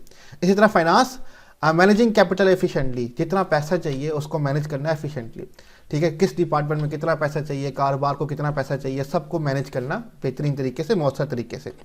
ह्यूमन रिसोर्स, ठीक है, हर बिजनेस यूनिट में, हर कारोबार में ह्यूमन रिसोर्स का डिपार्टमेंट है कि आपने सही लोग रिक्रूट करने हैं, ठीक है, हायर करने हैं, उनकी ट्रेनिंग करनी है, उनकी डेवलपमेंट करनी है और उनके मुआवजे देना जो एम्प्लॉयज़ को चाहिए। तो फाइनली प्रोडक्शन हमारे पास है, designing production process and inventory system, हमें पैदावार के तरीक़ेकार बनाने हैं, अमल बनाने हैं और इन्वेंट्री का सिस्टम बनाना है, ठीक है। डिटेल मैं मेंशन नहीं कर रहा वरना टॉपिक बहुत लेंथी हो जाएगा, आपको बोरिंग स्टार्ट हो जाएगी और आई नो कि अब तक आप बोर हो रहे होंगे। इन्वेंट्री सिस्टम कि किस तरह से हमें आइटम्स को गोदाम में रखना है, ठीक है, तरतीब में रखना है, उसका सिस्टम, वो आपने लाइफो, फाइफो सब कुछ पढ़ा होगा, ठीक है, इन्वेंट्री सिस्टम या परपीचुअल और पीरियोडिक सिस्टम भी आपने पढ़ा होगा, ठीक है। नेक्स्ट हमारे पास फाइनली आ जाता है स्ट्रेटजी इम्प्लीमेंटेशन, ठीक है, स्ट्रेटजी को इम्प्लीमेंट करना। Strategy implementation, at the implementation level HR design jobs so that employee understand the relevance of their position to the organization strategy and the necessary knowledge, skills and abilities KSAs to achieve success। अब implementation level पे HR का काम होता है कि वो design करे jobs, ठीक है, कि किस शख्स ने क्या काम करना है, ठीक है, कौन कौन सी जॉब्स हमें क्रिएट करनी है कि ऑर्गेनाइजेशन का गोल जो है वो अचीव हो सके और उनके लिए किन किन एम्प्लॉयज़ को हायर करना है, ठीक है। HR design job, HR jobs को डिज़ाइन करता है कि जॉब क्या होगी, उसके फंक्शंस क्या होंगे, so that employ understand the relevance of their position, ताकि एम्प्लॉय को पता चल जाए कि उनकी पोजीशन क्या है, उनको क्या क्या काम सर अंजाम देने हैं। टू द ऑर्गेनाइजेशनल स्ट्रेटजी, अपनी ऑर्गेनाइजेशन की स्ट्रेटजी के लिए कि क्या नेसेसरी नॉलेज, स्किल और एबिलिटी चाहिए तो अपनी ऑर्गेनाइजेशन को कामयाब बनाने के लिए, ठीक है। नॉलेज, स्किल्स और एबिलिटीज़ को शॉर्ट फॉर्म में KSAs कहा जाता है। अब हमने जॉब्स बना दी, एम्प्लॉयज़ को पोजीशन बता दी कि ये काम आपने करना है, हमें ये नॉलेज, स्किल्स और एबिलिटी चाहिए सक्सेस अचीव करने के लिए, सब कुछ डिसाइड कर लिया। तो अब हम करेंगे इवेल्युएटिंग रिजल्ट का तज्जिया या जायज़ा करेंगे। Once HRM has develop plan to align practice with strategy, एक दफ़ा HRM ने प्लान डेवलप कर दिया कि वो अलाइन कर सके प्रैक्टिस को, मशक को स्ट्रेटजी के साथ, कि जो स्ट्रेटजी बनाई है उस पर इम्प्लीमेंट कर सके। It's important to measure how well the strategic effort of HRM and other business unit are achieving the organisation mission. फिर ये जानना या मैयर करना बहुत ज़्यादा इंपॉर्टेंट हो जाता है कि कितना बेहतरीन तरीके से स्ट्रेटेजिक जो एफर्ट है HRM की और अदर बिजनेस यूनिट की, वो कामयाब हुए हैं ऑर्गेनाइजेशन के मिशन को हासिल करने में। अगर वो कामयाब हो गए यानी कि हमारा सब कुछ अब तक ठीक चला है, अगर नहीं हुए दोबारा से स्ट्रेटजीज बनानी पड़ेंगी।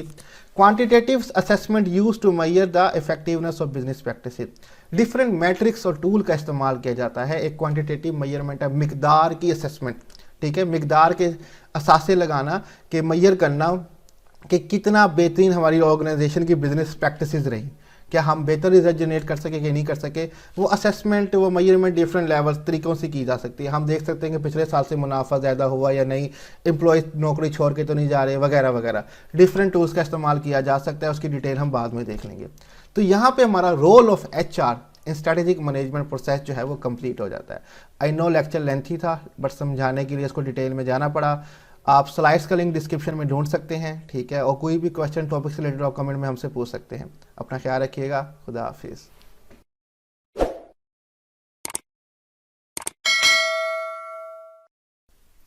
Hello everyone, welcome to another lecture of Human Resource Management, and today our topic is the HRM functions. Most important topic है Human Resource Management का, चैप्टर नंबर 2 है Function and Strategy, ठीक है। तो हम देखते हैं HRM functions, उनका इंट्रोडक्शन देख लेते हैं। तो HRM is a part of organization concerned with people dimension. Human Resource Management जो है वो एक पार्ट है ऑर्गेनाइजेशन का, ठीक है, जिसका ताल्लुक होता है विद पीपल डिमेंशन, अवाम की डिमेंशन से, अवाम के हिस्से से।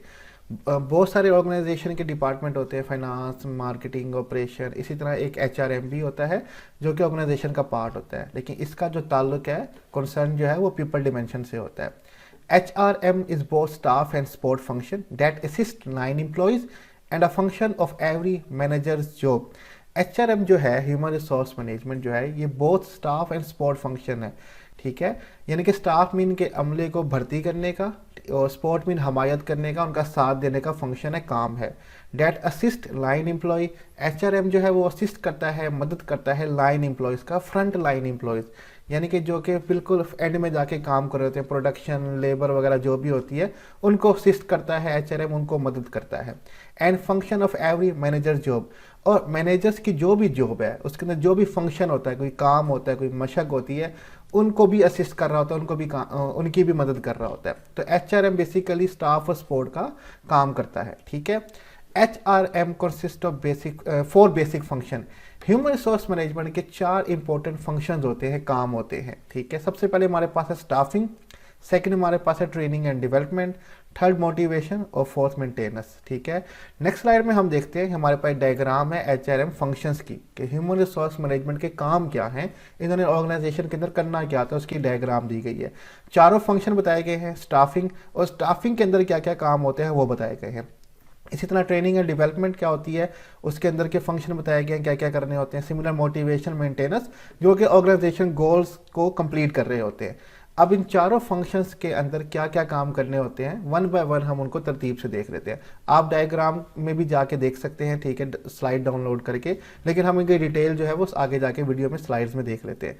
तो सबसे पहले हमारे पास है स्टाफिंग फंक्शन, ठीक है। अब स्टाफिंग का मतलब ही यही होता है कि अमला हायर करना, ठीक है, ऑर्गेनाइजेशन के अंदर लोगों को लेके आना, ठीक है, और फिर ऑर्गेनाइजेशन के काम करवाना, यही स्टाफिंग का फंक्शन है। अगर हम सीधी और सिंपल लैंग्वेज में देखें तो हम यहाँ पे देख लेते हैं कि आपकी बुक में क्या लिखा हुआ है।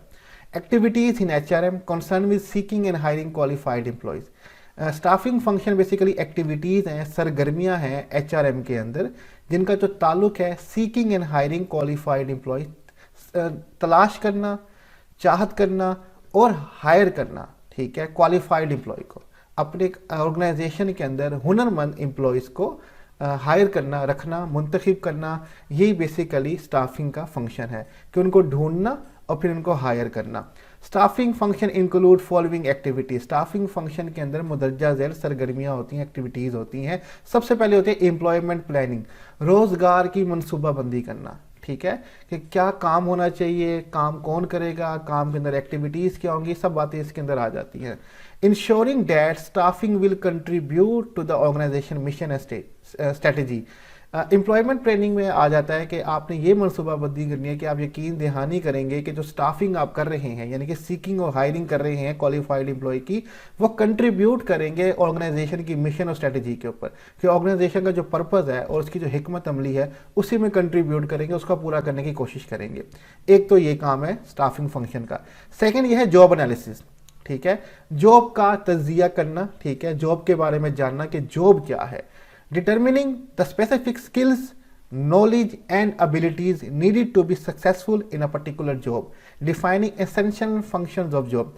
पता लगाना ख़ास स्किल्स की, महारतों का, नॉलेज का और एबिलिटीज़ का, कि जो चाहिए होंगी जॉब के अंदर हमें कामयाब होने के लिए, कि एक शख्स में क्या स्किल्स, क्या नॉलेज और क्या एबिलिटीज़ चाहिए कि वो कामयाब होगा जॉब के अंदर। जिस तरह जॉब्स आती हैं तो उसमें लिखा होता है कि जॉब की रिक्वायरमेंट ये है, ये वाली डिग्री होनी चाहिए, इतने साल का एक्सपीरियंस होना चाहिए, ये काम आता हो, तब भी आप जॉब के लिए अप्लाई करते हैं अगर आपके अंदर वो खूबियाँ होती हैं। तो जो खूबियाँ चाहिए जॉब के लिए उनका पता लगाना, defining the essential function of job, और जॉब पे आपको काम क्या करना होगा, जॉब में करना क्या है ये डिफाइन करना, इसी को जॉब एनालिसिस कहते हैं, और ये भी स्टाफिंग का एक फंक्शन होता है। आगे चलते हैं, स्टाफिंग फंक्शन जो है हमारे पास कंटिन्यू हो रहा है। रिक्रूटमेंट करना, रिक्रूटमेंट को उर्दू में अगर आप सर्च करेंगे तो लिखा आता है नई भर्ती करना। अब डेफिनेशन देख लेते हो ज़्यादा क्लियर हो जाएगा। रिक्रूटमेंट कहते हैं the process of attracting pool of qualified applicant for a job, attract the candidate through advertisement और वेबसाइट। रिक्रूटमेंट जो है ये बेसिकली एक प्रोसेस है, अमल है, जिसमें हम अट्रैक्ट करते हैं, ठीक है, खींचते हैं पूल ऑफ क्वालिफाइड एप्लीकेंट को फॉर द जॉब, कि तालाब हो, समुंदर हो क्वालिफाइड एप्लीकेंट्स का, दरख्वास्त गुजार का, जो जॉब के लिए अप्लाई करें। जैसे कि मुख्तलिफ कंपनी इश्तहारात देती है और हज़ारों लोग जॉब्स पे अप्लाई करते हैं, इसी को रिक्रूटमेंट कहा जाता है, कि कैसे आप लोगों को कायल करते हैं कि वो जॉब के लिए अप्लाई करें। Attract the candidate through advertisement और वेबसाइट, आप एप्लीकेंट या कैंडिडेट को, दरख्वास्त गुजार को अट्रैक्ट कर सकते हैं कि वो जॉब के लिए अप्लाई करें थ्रू एडवर्टीजमेंट, ठीक है, या थ्रू वेबसाइट। आप अखबार में इश्तहारात दे सकते हैं, पोस्टर लगा सकते हैं दीवारों पे या वेबसाइट पे या किसी भी सोशल मीडिया पे आजकल आप बता सकते हैं कि जॉब आई है और लोग उस पर अप्लाई करना शुरू कर देते हैं कि क्वालिफाइड एप्लीकेंट ही हमारे पास अप्लाई करें। इस तरह से करना, इसी को रिक्रूटमेंट कहलाता है। नेक्स्ट जो स्टाफिंग का फंक्शन है वो है सिलेक्शन, इंतखाब करना। लोग अप्लाई करते हैं, ठीक है, अब उनमें से सिलेक्शन करना। The process of assessing who will be successful on the job. Selection basically एक अमल है जिसमें हम असेस करते हैं, अंदाज़ा लगाते हैं कौन शख्स जो होगा जो जॉब के लिए सबसे ज़्यादा कामयाब होगा और बिल्कुल ठीक होगा। Screening job applicant to ensure that the most appropriate candidate are hired. हम स्क्रीनिंग कहते हैं छानना, जितने भी जॉब एप्लीकेंट है, जॉब के लिए दरख्वास्त गुजार है, उनको छानना और ये यकीन दिलाना कि हम मोस्ट अप्रोप्रिएट कैंडिडेट को ही हायर करेंगे नौकरी के लिए। Selection tool can be written test and interview sector. Employ को सेलेक्ट करने के लिए, इंतखाब करने के लिए डिफरेंट टूल्स का इस्तेमाल किया जाता है, जैसे कि इंटरव्यूज़ होते हैं, ठीक है, या आप रिटन टेस्ट भी ले सकते हैं। इसकी डिटेल हम आने वाले चैप्टर्स में पढ़ेंगे। रिक्रूटमेंट के ऊपर कंप्लीट चैप्टर है, सिलेक्शन के ऊपर कंप्लीट चैप्टर है, इसी तरह ट्रेनिंग डेवलपमेंट के ऊपर भी कंप्लीट चैप्टर है, वो हम डिटेल में आगे देखेंगे। तो ये चारों के चारों जो काम हैं, एक्टिविटीज़ हैं, ये स्टाफिंग फंक्शन के अंदर आ जाती हैं। नेक्स्ट हमारे पास आ जाता है training and development function. Training कहते हैं तरबियत करना, ठीक है, ट्रेन करना, और डेवलपमेंट यानी कि उसकी बेहतरी लेके आना, सुधार लेके आना। तो जब भी किसी एम्प्लॉय की नौकरी होती है, कहीं पर भी जॉब करता है, तो शुरू उसकी ट्रेनिंग और डेवलपमेंट की जाती है। अब ट्रेनिंग और डेवलपमेंट फंक्शन क्या है, हम ये देख लेते हैं एचआरएम का। Activities in HRM concern with assisting employ to develop up to date skill, knowledge and ability. सरगर्मियां हैं, ये भी एचआरएम के अंदर एक्टिविटीज़ हैं जिनका ताल्लुक है कि एम्प्लॉय को असिस्ट करना, मदद करना, उनका साथ देना, to develop up to date skill, ताकि वो पैदा कर सके अंदर अपने अंदर अप टू डेट स्किल्स, महारतें, नॉलेज, ठीक है, जो इन्फॉर्मेशन अप टू डेट होनी चाहिए वो उनको पता होना चाहिए, उनके अंदर एबिलिटीज़ होनी चाहिए, ठीक है, काबिलियतें होनी चाहिए। ये सारी चीज़ें जो हैं ये ट्रेनिंग और डेवलपमेंट में हो रही होती हैं, ठीक है, कि एम्प्लॉय की मदद करना कि वो up to date skills, knowledge और एबिलिटीज़ पैदा कर सके। जो आप यूनिवर्सिटीज़ और कॉलेजेस में पढ़ के जाते हैं उसका आपको प्रैक्टिकल वर्क फर्स्ट टाइम आपने एक्सपीरियंस करना होता है, तो जॉब स्टार्ट होने से पहले आपकी ट्रेनिंग और डेवलपमेंट की जाती है वहाँ पर। उसके साथ साथ ट्रेनिंग और डेवलपमेंट में एक काम होता है ओरिएंटेशन का। आप किसी भी यूनिवर्सिटी में जाते हैं तो शुरू आपकी ओरिएंटेशन होती है, आपको यूनिवर्सिटीज़ के बारे में बताया जाता है कि ये मामलात होते हैं, ये यहाँ के रूल्स और पॉलिसीज़ हैं। इसी तरह हर ऑर्गेनाइजेशन में भी ओरिएंटेशन होती है। Education that introduce a new employ to his और her job and the organization. Orientation basically एक एजुकेशन होती है, एक तालीम होती है जो इंट्रोड्यूस करवाती है नए एम्प्लॉय को अपनी जॉब से, कि आपकी जॉब है क्या और आपकी ऑर्गेनाइजेशन क्या क्या करती है और क्या उसकी पॉलिसीज़ और रूल्स हैं। Orientation and socialisation help employ to adapt. अब ओरिएंटेशन से क्या होता है कि आसानी हो जाती है, सब कुछ पता हो कि नौकरी क्या है, काम क्या है, ऑर्गेनाइजेशन के रूल्स और पॉलिसीज़ क्या है, ये आपको मददगार साबित होते हैं कि आप ऑर्गेनाइजेशन में आराम से अडेप्ट कर लें, ठीक है। इसी तरह सोशलाइजेशन लिखा हुआ है कि आपको एक दूसरे के साथ तारुफ करवाया जाता है कि आपके समाजी ताल्लुकात पैदा हो जाएँ। बॉस का एम्प्लॉयज़ के साथ, एम्प्लॉयज़ का बॉस के साथ, बाकी जितने भी पीज और कोलीग्स होते हैं उनके साथ भी तारुफ करवाया जाता है ताकि सोशलाइजेशन हो और वहाँ पे इजीली आप अडेप्ट कर सकें। तो ये भी ट्रेनिंग और डेवलपमेंट का काम होता है। Phases of training and development, training और डेवलपमेंट के कुछ फेजेस होते हैं, स्टेप्स होते हैं, ठीक है, जो 4 होते हैं, हम वन बाय वन देख लेते हैं उनको ब्रीफली। सबसे पहले होती है एम्प्लॉय की ट्रेनिंग, एम्प्लॉय की तरबियत करना। Is design to assist employ in acquiring better skills for their current job. Employ की ट्रेनिंग डिजाइन की जाती है कि हम असिस्ट कर सके एम्प्लॉय को ताकि वो एक्वायर कर सके, हासिल कर सके बेहतर skills for their current job, अपनी जो जॉब है उसके लिए बेहतर स्किल डेवलप कर सके और अपने काम को बिल्कुल एफिशिएंटली और इफेक्टिवली कर सके। एक तो फेज ये है। सेकंड फेज है एम्प्लॉय डेवलपमेंट, ठीक है, is design to help the organisation ensure that it has the necessary talent internally for meeting human resource need. Employ की तरक्की की जाती है, ये इसलिए डिज़ाइन किया जाता है कि ऑर्गेनाइजेशन को हेल्प की जा सके इंश्योर करके कि ऑर्गेनाइजेशन के पास इंटरनली टैलेंटेड लोग हैं जो उसको ज़रूरत है, ह्यूमन रिसोर्स की नीड्स को सारा वो पूरा कर रहे हैं, उनकी मीटिंग को सारा पूरा कर रहे हैं। तो एम्प्लॉय डेवलपमेंट इसलिए डिज़ाइन किया जाता है कि ये भी किस्म की एक उनकी तरबियत होती है, ट्रेनिंग होती है ताकि उनको डेवलपमेंट की जा सके कि ऑर्गेनाइजेशन के पास इंटरनली नेसेसरी टैलेंट है जो वो मौजूद है पड़ा। इसी तरह आगे कैरियर डेवलपमेंट होता है। फेजेस ऑफ ट्रेनिंग और डेवलपमेंट कंटिन्यू हो रहा है। इसमें कैरियर डेवलपमेंट, हर एम्प्लॉय को अपनी डेवलपमेंट की भी पड़ी होती है कि मेरा कैरियर कैसे जा रहा है, ठीक है, मेरी लाइफ की जॉब कैसे जा रही है, क्या मैं तरक्की कर रहा हूं या वहीं पे रुक गया हूं। तो कैरियर डेवलपमेंट भी बड़ी इंपॉर्टेंट होती है। Career development is design to provide necessary information and assessment in helping employ realize their career गोल।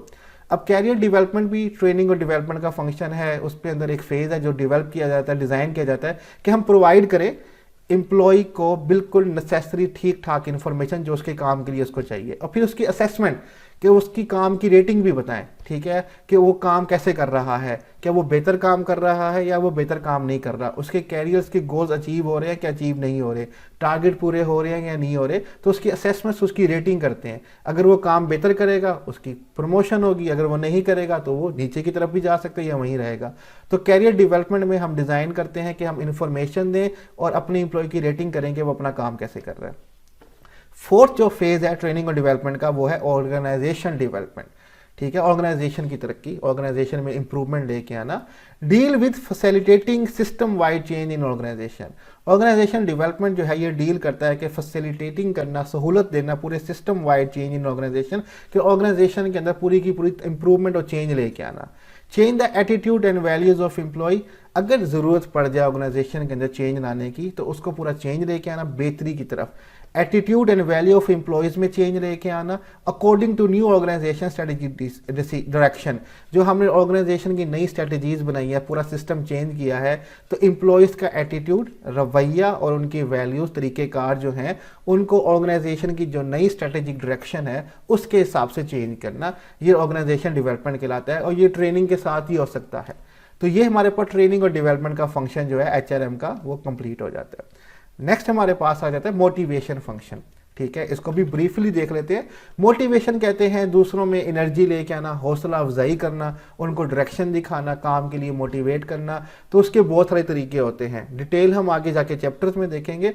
जैसे कि हम अक्सर अपने बच्चों को कहते हैं कि अगर तुम्हारे मैट्रिक में 90% मार्क्स आ गए तो तुम्हें बाइक खरीद के देंगे, मोटिवेट कर रहे हैं कि वो ज़्यादा पढ़ाई करें, ठीक है। तो इस तरह से डिफरेंट टूल्स इस्तेमाल किए जाते हैं एम्प्लॉयज़ को मोटिवेट करने के लिए, डायरेक्शन देने के लिए। अब ये मोटिवेशन होता क्या है, इसका फंक्शन क्या है, हम वो ब्रीफली देख लेते हैं। Motivation function, activities in HRM concern with helping employees, a process which energise, direct and sustain human behaviour. Activity है मोटिवेशन जो है फंक्शन, ये एक्टिविटीज़ हैं HRM के अंदर, सरगर्मियाँ हैं जिनका ताल्लुक जो है एम्प्लॉय की मदद करना है। मोटिवेशन एक प्रोसेस होता है, अमल होता है, which energise, direct and sustain human behaviour, जो इंसान के बिहेवियर में, रवैये में एनर्जाइज, एनर्जी लेके आता है, तेज़ी लेके आता है, डायरेक्ट उसको डायरेक्शन फराहम करता है, एंड सस्टेन उसको बरकरार रखता है। तो मोटिवेशन एक प्रोसेस है जो इंसान के बिहेवियर में तेज़ी, डायरेक्शन और उसको बरकरार रखने में, डायरेक्शन को मदद देता है। यही मोटिवेशन प्रोसेस कहलाता है। Implementation of motivation should be on individual, managerial and organizational level. Employees need ability and willingness to do the job. अब मोटिवेशन की जो इम्प्लीमेंटेशन है वो हर एक इंडिविजुअल पे होनी चाहिए, जितने भी एम्प्लॉयज़ हैं उन सब पे होनी चाहिए, मैनेजरियल लेवल पे भी होनी चाहिए, तमाम जो मैनेजर्स हैं उनके ऊपर भी होना चाहिए, और पूरी ऑर्गेनाइजेशन के लेवल पे भी होना चाहिए, एग्जेक्टिव वगैरह के ऊपर भी, यानी कि ओवरऑल मोटिवेशन सबकी होनी चाहिए कि रीज़न दें कि वो काम क्यों करें। अब वो रीज़न सैलरी हो सकती है, तरक्की हो सकती है, प्रमोशन हो सकती है, मीन्स उनको रास्ता दिखाएं, ठीक है, मे बी एनवायरनमेंट की बेहतरी के लिए हो सकता है, आवाम की भलाई के लिए काम हो सकता है। तो आपने इम्प्लीमेंटेशन करनी है मोटिवेशन को पूरी इंडिविजुअल, मैनेजरियल और ऑर्गेनाइजेशन लेवल के ऊपर। Employ need ability and willingness to do the job. Employ को एक तो काबिलियत चाहिए, दूसरा उनको विलिंगनेस, ख्वाहिश भी चाहिए कि हम ये नौकरी करें। अब कोई भी कोई जॉब करता है तो उसके अंदर विलिंगनेस होती है कि मैं ये जॉब करूं, क्योंकि उसको कोई बेनिफिट्स मिल रहे होते हैं। तो आपने मोटिवेट करना है उनको कि वो एबिलिटी और विलिंगनेस के साथ जो है वो अपनी नौकरी करें। Motivation management include, motivation management जो है उसमें कुछ फैक्टर इंक्लूड करते हैं। सबसे पहले जॉब डिज़ाइन, कि आप जॉब को डिज़ाइन कैसे करते हैं, क्या जॉब बोरिंग हो जाती है, क्या वो एंटरटेनमेंट वाली होती है, क्या उसमें दिल लगा रहता है, ये भी HRM का फंक्शन होता है जो मोटिवेशन के अंदर होता है। सेटिंग परफॉर्मेंस स्टैंडर्ड, कारकर्दगी के मैार सेट करना कि ये परफॉर्मेंस का मैार है, इतना होगा तो बेहतर है आपके लिए, रिवार्ड भी मिलेगा, अगर इतना नहीं होगा तो पनिशमेंट भी मिलेगी। तो सेटिंग परफॉर्मेंस स्टैंडर्ड ये भी मोटिवेशन मैनेजमेंट के अंदर आ जाता है। Establishing effective compensation and benefit programme, बेहतरीन मुआवजे, कंपनसेशन मुआवजा और बेनिफिट फ़ायदे के प्रोग्राम बनाना कि अगर एम्प्लॉई अपने स्टैंडर्ड से, जो परफॉर्मेंस स्टैंडर्ड से ऊपर काम करता है तो उसको मुआवजा भी देना, उसको बेनिफिट भी देना, उसकी सैलरीज वगैरह देना, सैलरीज के साथ अदर बेनिफिट देना, ठीक है। तो ये सारा कुछ जो है ये मोटिवेशन फंक्शन के अंदर हो रहा होता है HRM के अंदर। Understanding motivation theory, motivation management के अंदर हम मोटिवेशन थ्योरीज भी देखेंगे, जैसे कि Maslow hierarchy of need theory है, theory X, theory Y, Herzberg two factor theory, equity theory, ये सारी थ्योरीज आपने मैनेजमेंट प्रिंसिपल्स ऑफ मैनेजमेंट में भी देखी होंगी। इनका भी एक चैप्टर आएगा जिसपे हम सारी थ्योरीज को 1 by 1 देखेंगे। तो ये हमारे पास मोटिवेशन फंक्शन हो जाता है। लास्ट फंक्शन हमारे पास है मेंटेनेंस फंक्शन, चीज़ों को मेंटेन करना, बरकरार रखना, ठीक है, कि कोई गड़बड़ ना हो रही हो, एम्प्लॉयज़ को मेंटेन करना, उनकी ज़रूरियात को पूरी करना, ठीक है, ये मेंटेनेंस फंक्शन के अंदर आ जाता है। Activities in HRM concerning with maintaining employees commitment and loyalty to the organisation, maintenance function include, ये मेंटेनेंस फंक्शन वो सरगर्मियाँ HRM के अंदर जिनका ताल्लुक ये है कि हमने मेंटेन करना है एम्प्लॉयज़ की कमिटमेंट, कि एम्प्लॉय पुरअज़्म रहें और लॉयल, वफादार रहें अपनी ऑर्गेनाइजेशन के साथ। तो मेंटेनेंस का यही फंक्शन है कि किसी भी तरह एम्प्लॉयज़ को पुरअज़्म रखें और वफादार रखें ऑर्गेनाइजेशन के साथ। वो कोई भी तरीकाकार हो सकता है, वो हम आगे देखते हैं। मेंटेनेंस फंक्शन में ये, मेंटेनेंस के अंदर ये काम किए जाते हैं। सबसे पहले हेल्थ एंड सेफ्टी, सेहत और ख्याल रखना, सेफ्टी करना, ये एम्प्लॉयज़ के लिए बड़ा ज़रूरी है, ठीक है। आजकल हर ऑर्गेनाइजेशन के अंदर सेफ्टी के मेजरमेंट्स और हेल्थ के मेजरमेंट्स देखे जाते हैं। Ensure a safe and healthy environment, caring for employees and job security, ये यकीन दिखाएं कि जो इन्वायरमेंट है वो एम्प्लॉय के लिए सेफ़ है और हेल्दी है, सेहत के लिए भी अच्छा है और उनके लिए सेफ भी है। एम्प्लॉयज़ की केयर करना और उनकी जॉब की सिक्योरिटी, कि परमानेंट जॉब है, आपकी जॉब के ख़तरे में नहीं है, ये उनको यकीन दहानी दिलाना, ये मेंटेनेंस का फंक्शन होता है कि उनकी हेल्थ की केयर करना, उनकी सेफ्टी की केयर करना, एम्प्लॉयज़ की देखभाल करना और उनकी जॉब सिक्योरिटी करना, ये हेल्थ और सेफ्टी के अंदर आ जाता है, ये मेंटेनेंस का फंक्शन है। सेकेंड हमारे पास है कम्युनिकेशन, हर सही इन्फॉर्मेशन एम्प्लॉय को पहुंचाना। HRM programme design to provide information to employees that they are well informed and their voices are heard. Communication, manager और एम्प्लॉयज़ के बीच में राब्ता रखना, ठीक है। HRM प्रोग्राम इसी तरह डिज़ाइन किया जाता है कि जो इन्फॉर्मेशन एम्प्लॉय को चाहिए वो उसको पहुंचाई जाए और उनकी वॉइस भी हर्ड की जाए, यानी कि उनकी भी अगर कोई बात है, मुतालबा है, कोई डिसीजन है, वो भी सुना जाए। ये भी HRM का फंक्शन है मेंटेन करने का, कि दोनों तरफ राब्ता जो है एम्प्लॉयज़ का और उनके बॉसेस का वो आपस में सही रहे, मेंटेन रहे। तो ये भी एक HRM का फंक्शन आ जाता है मेंटेनेंस के अंदर। और फाइनली हमारे पास आता है employee relations, involve coordination of activities and services that enhance employee commitment and loyalty. Employee relations, employee के साथ ताल्लुकात अच्छे बना के रखने हैं, ठीक है, ऑर्गेनाइजेशन ने। अब HRM का काम यही होता है कि एम्प्लॉय जो है वो ऑर्गेनाइजेशन के साथ अच्छा ताल्लुक रखे, उनको ये बेसिकली इसमें कोऑर्डिनेट करना होता है हमने एक्टिविटीज़ और सर्विसेज को, कि वो एक्टिविटीज़ और सर्विसेज एम्प्लॉय के पास लेके आएँ या वो उनसे काम करवाएं जिनसे उनकी कमिटमेंट और लॉयल्टी जो है वो ऑर्गेनाइजेशन के लिए बढ़े।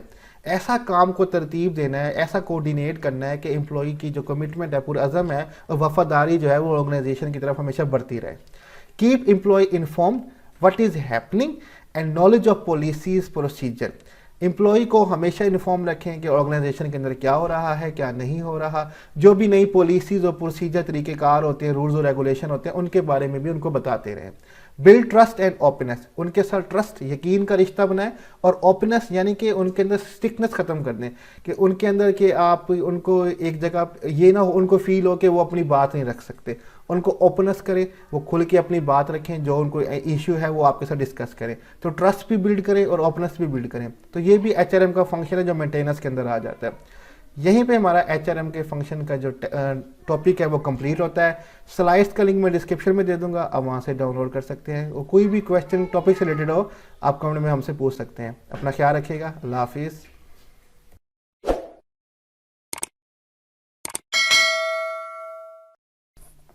Hello everyone, welcome to another lecture of Human Resource Management and today our topic is Structure of the HR Department।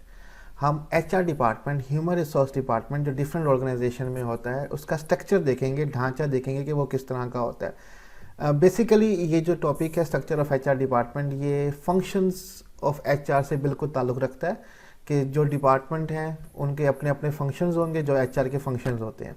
तो इसको ब्रीफली हम देख लेते हैं। Introduction. Responsibility for the 4 HRM functions of staffing, training and development, motivation and maintenance can be distributed in many different way in the organization। जो जिम्मेदारी है HRM के 4 फंक्शंस की, जो स्टाफिंग है हमारे पास, लोगों को रिक्रूट करना, सिलेक्ट करना, ट्रेनिंग एंड डेवलपमेंट है, जो लोग हम रिक्रूट और सिलेक्ट करेंगे उनकी तरबियत और उनकी बेहतरी लेके आना, मोटिवेशन इनकरेज करना, मेंटेनेंस उनके मामलात को मेंटेन करना। ये हर ऑर्गेनाइजेशन में डिफरेंट तरीक़ेकार से डिस्ट्रीब्यूट किया जाता है इन चारों फंक्शंस को। ठीक है, ये जो जिम्मेदारी होती है HRM के फंक्शंस की, चारों फंक्शंस को डिफरेंट ऑर्गेनाइजेशन में डिफरेंट वे से डिस्ट्रीब्यूट किया जाता है। वो किस तरह से डिस्ट्रीब्यूट होता है और किन फैक्टर पे वो इन्हसार करता है, हम उनको देख लेते हैं। Company size, strategy and structure are variables that help to determine how HRM function will be handled. Company का साइज़ कि कितनी बड़ी कंपनी है, छोटी कंपनी है, स्मॉल ऑर्गेनाइजेशन है, मीडियम बिजनेस है या लार्ज कॉर्पोरेशन है। ठीक है, उस कंपनी की स्ट्रेटजी, उस कंपनी का स्ट्रक्चर, कंपनी का अपना स्ट्रक्चर या ढांचा कैसा है, ये वो वेरिएबल या फैक्टर हैं जो हमें हेल्प करते हैं कि हम डिटरमिन करें कि HRM के फंक्शंस को कैसे हमने हैंडल करना है। ठीक है, the typical non union HRM department usually include 4 distinct area. जो HRM के यूजली टिपिकल जो रवायती HRM के डिपार्टमेंट होते हैं, नॉन यूनियन यानी कि जहाँ पे यूनियन लेबर्स कम होती हैं, उनके यानी कि जो HRM के डिपार्टमेंट्स होते हैं उनमें यूजली जो होते हैं 4 डिस्टिंक्ट एरिया होते हैं। ठीक है, जैसे कि 4 फंक्शन वैसे ही 4 डिफरेंट एरिया होते हैं HR के डिपार्टमेंट के। नंबर 1 होता है एम्प्लॉयमेंट का डिपार्टमेंट। ठीक है, रोजगार का हिस्सा। ठीक है, ट्रेनिंग एंड डेवलपमेंट, तरबियत और तरक्की करना। कंपनसेशन, बेनिफिट्स, मुआवजा और फ़ायदे का एक अलग से हिस्सा बना देना, उसका पार्ट बना देना। और एम्प्लॉय रिलेशन का, ठीक है, एम्प्लॉय के साथ ताल्लुकात का। तो 4 एरियाज बना दिए जाते हैं HRM डिपार्टमेंट के अंदर, employment, training and development, compensation, benefits और साथ में एम्प्लॉय रिलेशन। 1 बाय 1 हम चारों को देखेंगे। Usually reporting to a vice president of human resources manager in these 4 area have specific responsibility। अब यूजली अमूमी तौर पे reporting to a vice president of human resources के ह्यूमन रिसोर्स का जो वाइस प्रेसिडेंट होता है, मैनेजर्स जो इन चारों एरियाज में होते हैं वही वाइस प्रेसिडेंट को HR के इन्फॉर्म कर रहे होते हैं कि क्या हो रहा है और क्या करने की ज़रूरत है पड़ी हमें आगे। तो आगे हम चारों एरियाज को देख लेते हैं HR डिपार्टमेंट के। सबसे पहले हमारे पास है एम्प्लॉयमेंट। एम्प्लॉयमेंट कहते हैं रोजगार को। ठीक है, उर्दू में अगर आप गूगल पे सर्च करेंगे रोजगार यानी कि रिक्रूट और सेलेक्ट करने का डिपार्टमेंट होगा। HR department frequently involve representing the company at job fairs and college campuses. जो HR डिपार्टमेंट होता है, ह्यूमन रिसोर्स का डिपार्टमेंट, ये फ्रीक्वेंटली अक्सरियत तौर पे इन्वॉल्व होता है अपने आप को रिप्रेजेंट करने में, यानी कि कंपनी को रिप्रेजेंट करता है डिफरेंट जॉब फेयर्स में। जॉब फेयर कहते हैं नौकरियों का मेला, जॉब फेयर लगते हैं जहाँ पे डिफरेंट कंपनी जाती हैं, अपना इंट्रोडक्शन करवाती हैं और मुख्तलिफ कैंडिडेट्स और एप्लीकेंट्स की सीवीज और रिज्यूमे भी लेती हैं कि अगर हमारी ऑर्गेनाइजेशन में कोई जॉब होगी तो हम आपको बुला लेंगे। एंड कॉलेज कैंपसेस इसी तरह से मुख्तलिफ कंपनीज डिफरेंट कॉलेज कैंपसेस में जाती हैं जहाँ पे अपनी ऑर्गेनाइजेशन को भी प्रमोट कर रही होती है, वहाँ पे एप्लीकेंट को भी हायर कर रही होती हैं, उनसे रिज्यूमे और सीवी ले रही होती हैं कि अगर हमारे पास कोई जॉब होगी तो हम आपको ज़रूर कॉन्टैक्ट करेंगे। तो एचआर डिपार्टमेंट जो है इन जॉब फेयर में और यूनिवर्सिटीज़ और कॉलेजेस के कैंपसेस में बहुत ज़्यादा कंपनी को शो कर रहे होते हैं, रिप्रेजेंट कर रहे होते हैं। Other positions include employment specialist who sort through resume or application and reject applicant who do not meet the job requirement। एक और पोजीशन होती है एम्प्लॉयमेंट स्पेशलिस्ट की, ठीक है, कि रोजगार का माहिर। उसका काम क्या होता है, हु सॉर्ट थ्रू रिज्यूमे और एप्लीकेशन एंड रिजेक्ट एप्लीकेंट, जो कि एप्लीकेंट्स और कैंडिडेट होते हैं उनकी रिज्यूमे यानी कि उनकी जो सीवी होती है, उनका पूरा जो आप कह सकते हैं कि उनकी डिग्रीज, उनकी क्वालिफिकेशन, उस पर पूरा लिखा हुआ पेज पे लिखा होता है जिसको रिज्यूमे और सीवी कहा जाता है, उनका एक्सपीरियंस वगैरह सब कुछ मेंशन होता है, वो कलेक्ट कर रहे होते हैं और एप्लीकेशंस को कलेक्ट कर रहे होते हैं और रिजेक्ट कर रहे होते हैं उन एप्लीकेंट्स को जो कि जॉब की रिक्वायरमेंट को मैच नहीं कर रहे होते, उनकी नॉलेज, उनकी स्किल्स, उनकी डिग्री, उनका एक्सपीरियंस मैच नहीं कर रहा होता। ये काम जो होता है एम्प्लॉयमेंट के अंदर एम्प्लॉयमेंट स्पेशलिस्ट का होता है कि तमाम कैंडिडेट्स की रिज्यूमे और एप्लीकेशन हासिल करना और फिर उन जो मीट नहीं करती जॉब रिक्वायरमेंट से उन एप्लीकेंट्स को रिजेक्ट कर देना, ठीक है। ये एचआर डिपार्टमेंट के एम्प्लॉयमेंट वाले एरिया का काम होता है। द रिमेनिंग एप्लीकेशन और resume are then typically forward to the line manager for review. The line manager may then instruct the employment specialist to interview and select the candidate. अब जो application बच जाती हैं यानी कि जो रिजेक्ट नहीं हुई, जो रिज्यूमे, जो सीवी एप्लीकेंट्स की रिजेक्ट नहीं हुई, उनको टिपिकली रवायती तौर पे फॉरवर्ड कर दिया जाता है उस एरिया के लाइन मैनेजर को। एचआर डिपार्टमेंट के जो 4 एरिया हैं उस एरिया के लाइन मैनेजर को फॉरवर्ड कर दिया जाता है। लाइन मैनेजर वो मैनेजर होता है जो एम्प्लॉयज़ के साथ मिल के काम कर रहा होता है। वो उन तमाम एप्लीकेशन का रिव्यू लेता है, फिर लाइन मैनेजर उन एप्लीकेशंस का रिव्यू लेने के बाद जो है उन सीवीज का रिव्यू लेने के बाद इंस्ट्रक्ट करता है एम्प्लॉयमेंट स्पेशलिस्ट को कि अब आपने इन तमाम कैंडिडेट्स का इंटरव्यू ले लेना है, ठीक है। ये इस एरिया का सारी बातें बताई जा रही हैं आपको, ठीक है, जो एचआर डिपार्टमेंट का एरिया है एम्प्लॉयमेंट का, उसके बारे में। It is important to note that employment specialist role is not making hiring decision but to coordinate efforts with the line management. Once the line manager had selected a candidate, then employment specialists usually make the job offer and handles the routine paperwork associated with hiring an employee। अब एक बात बहुत important note करने की, ये आपके MCQs भी बन सकते हैं, आपके पेपर में भी आ सकता है। जो एम्प्लॉयमेंट स्पेशलिस्ट है उसका काम ये नहीं है कि वो हायरिंग डिसीजन करे कि इस कैंडिडेट को हायर करना है, इस कैंडिडेट को हायर नहीं करना, ये उसका डिसीजन नहीं है। वो सारी एप्लीकेशन रिज्यूमे लेगा, जो मीट नहीं करेंगी रिक्वायरमेंट को उनको रिजेक्ट कर देगा, फिर उनके इंटरव्यूज़ भी कंडक्ट करेगा, लेकिन फिर जितना भी इंटरव्यू का डाटा होगा वो लाइन मैनेजर को भेज देगा। फिर लाइन मैनेजर जो होगा वही फैसला करेगा कि इस एम्प्लॉय को हायर करना या नहीं करना। फिर वो बता देगा एम्प्लॉयमेंट स्पेशलिस्ट को कि इसको हायर करना या नहीं करना। तो एम्प्लॉयमेंट स्पेशलिस्ट जो है वो जॉब ऑफर कर देगा एप्लीकेंट को कि आपको नौकरी मिल गई, या बता देगा कि आपको जॉब नहीं मिली। और फिर जो भी पेपर वर्क, जो भी रूटीन का काम होगा हायरिंग के लिए, जो प्रोसीजर होगा, जो साइन वगैरह करने होंगे, वो एम्प्लॉयमेंट स्पेशलिस्ट कर लेगा और फिर वो नौकरी उसको दे देगा जिस कैंडिडेट को देनी होगी। तो ये जो है एचआर डिपार्टमेंट में एम्प्लॉयमेंट का एरिया, वो ये काम कर रहा होता है सारा कुछ। नेक्स्ट हमारे पास जो एरिया है वो है ट्रेनिंग एंड डेवलपमेंट, तरबियत करना और डेवलपमेंट करना अपने एम्प्लॉयज़ की। The training and development section of an organisation help employees maximise their potential and create greater organisational productivity. अब जो एचआर डिपार्टमेंट का एरिया है ट्रेनिंग एंड डेवलपमेंट, इस सेक्शन का क्या काम है, ये एम्प्लॉयज़ की हेल्प करता है, ठीक है।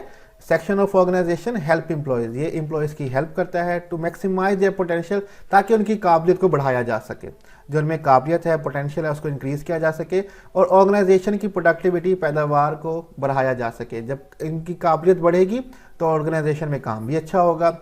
Training and development specialist often assume the role of organisations internal change agent.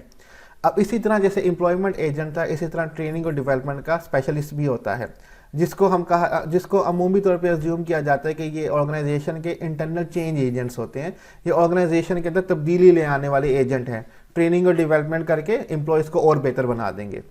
तो इनको चेंज एजेंट भी कहा जाता है, ट्रेनिंग और डेवलपमेंट के स्पेशलिस्ट को। एज चेंज एजेंट और organisation development specialist, they help organisation members cope manage with change in many form. ये जो अब चेंज एजेंट होते हैं, या आप कह सकते हैं कि ऑर्गेनाइजेशनल डेवलपमेंट स्पेशलिस्ट जो हैं, ये ऑर्गेनाइजेशन की मेंबर की हेल्प करते हैं कि जब भी ऑर्गेनाइजेशन में कोई तब्दीली आ रही हो उसके साथ मैनेज कर पाए। इनको सही इन्फॉर्मेशन बताना, सही मालूमात देना, चीज़ों के बारे में बताना, नई टेक्नोलॉजी आ रही है वो सिखाना, ताकि वो जितनी भी चेंजिंग आ रही है उनके साथ कोप कर पाएँ, मैनेज कर पाएँ। ये काम होता है इनका। Some example of challenges in the dynamic environment that could trigger strategic changes in the organization are change in government regulation, mergers, economic factors such as price of oil or gas, or change in strategy by major competitor. अब कुछ मिसालें दी गई हैं कि तब्दीलियां जो आती हैं या चैलेंजेस जो होते हैं ऑर्गेनाइजेशन को फेस करने पड़ते हैं, जिसकी वजह से ऑर्गेनाइजेशन के अंदर हमें चेंजिंग लानी पड़ती है, उसकी स्ट्रेटेजिक चेंजिंग आती है, हिकमत अमली में चेंज करना पड़ता है, पॉलिसीज में चेंज करना पड़ता है। वो कौन से चैलेंजेस हैं वो हम पहले भी देख चुके हैं। वो चैलेंज है गवर्नमेंट रेगुलेशन, गवर्नमेंट के कानून में तब्दीली आ जाना। ठीक है, मिसाल के तौर पर ये कानून बन सकता है कि आपको इतनी एज के लोगों को भर्ती करना है, रिटायरमेंट की एज बढ़ा देना, पहले 60 ईयर थी अब 62 कर देना, तो आपको बुजुर्गों को ज़्यादा देर तक जॉब पे रखना पड़ेगा। डिफरेंट पॉलिसीज़ होती हैं, अब वो पॉलिसीज़ जो हैं वो चेंज होंगी, तो ये जो ट्रेनिंग और डेवलपमेंट के एजेंट होते हैं, जिनको चेंज एजेंट कहा जाता है, ये एम्प्लॉय की मदद करेंगे उन सब चीज़ों में। मर्जर, अगर दो कंपनियां आपस में मिल रही हैं तो कुछ लोगों को निकाला जाता है, कुछ लोगों पे जिम्मेदारी ज़्यादा आती है, तो उनको मैनेज करना, यही काम कर रहे होते हैं ट्रेनिंग और डेवलपमेंट वाले। इकोनॉमिक फैक्टर, माशी हालत तब्दील हो जाना, ऑयल के प्राइस इंक्रीज हो जाना, गैस के प्राइस इंक्रीज हो जाना, ठीक है, उनको मैनेज करना। ठीक है, ये सारा कुछ ट्रेनिंग और डेवलपमेंट मैनेजर्स कर रहे होते हैं। इसी तरह अगर कंपेटिटर की वजह से हमें अपनी स्ट्रेटजी में चेंज ले आना पड़े तो फिर एम्प्लॉय को उसमें भी मैनेज करना पड़ता है, तो ये भी उनको कोप करने में, मैनेज करने में मदद देते हैं ट्रेनिंग और डेवलपमेंट के एजेंट जो होते हैं, जो स्पेशलिस्ट होते हैं। तो बेसिकली इनका काम है ट्रेनिंग और डेवलपमेंट का जो एरिया है एचआर डिपार्टमेंट के अंदर, के अपने एम्प्लॉयज़ की पोटेंशियल को बढ़ाना ताकि ऑर्गेनाइजेशन की प्रोडक्टिविटी इंक्रीज हो, और जब भी ऑर्गेनाइजेशन में कोई तब्दीली हो, चाहे वो टेक्नोलॉजी की हो, किसी चीज़ की भी हो, तो उसको अपने एम्प्लॉयज़ को मैनेज करना कि वो तब्दीली के साथ एडजस्टमेंट कर सकें। Employee may need to be informed of changes in policies or procedure and train on how to handle them. Employees को इन्फॉर्म करना होता है कि क्या पॉलिसीज़ और प्रोसीजर में, ठीक है, रूल्स रेगुलेशन तरीक़ेकार में तब्दीली आ रही है और कैसे उनको ट्रेन करना है उन तब्दीलियों को हैंडल करने के लिए। ये ट्रेनिंग और डेवलपमेंट का एरिया जो होता है वो देख रहा होता है एचआर डिपार्टमेंट के अंदर।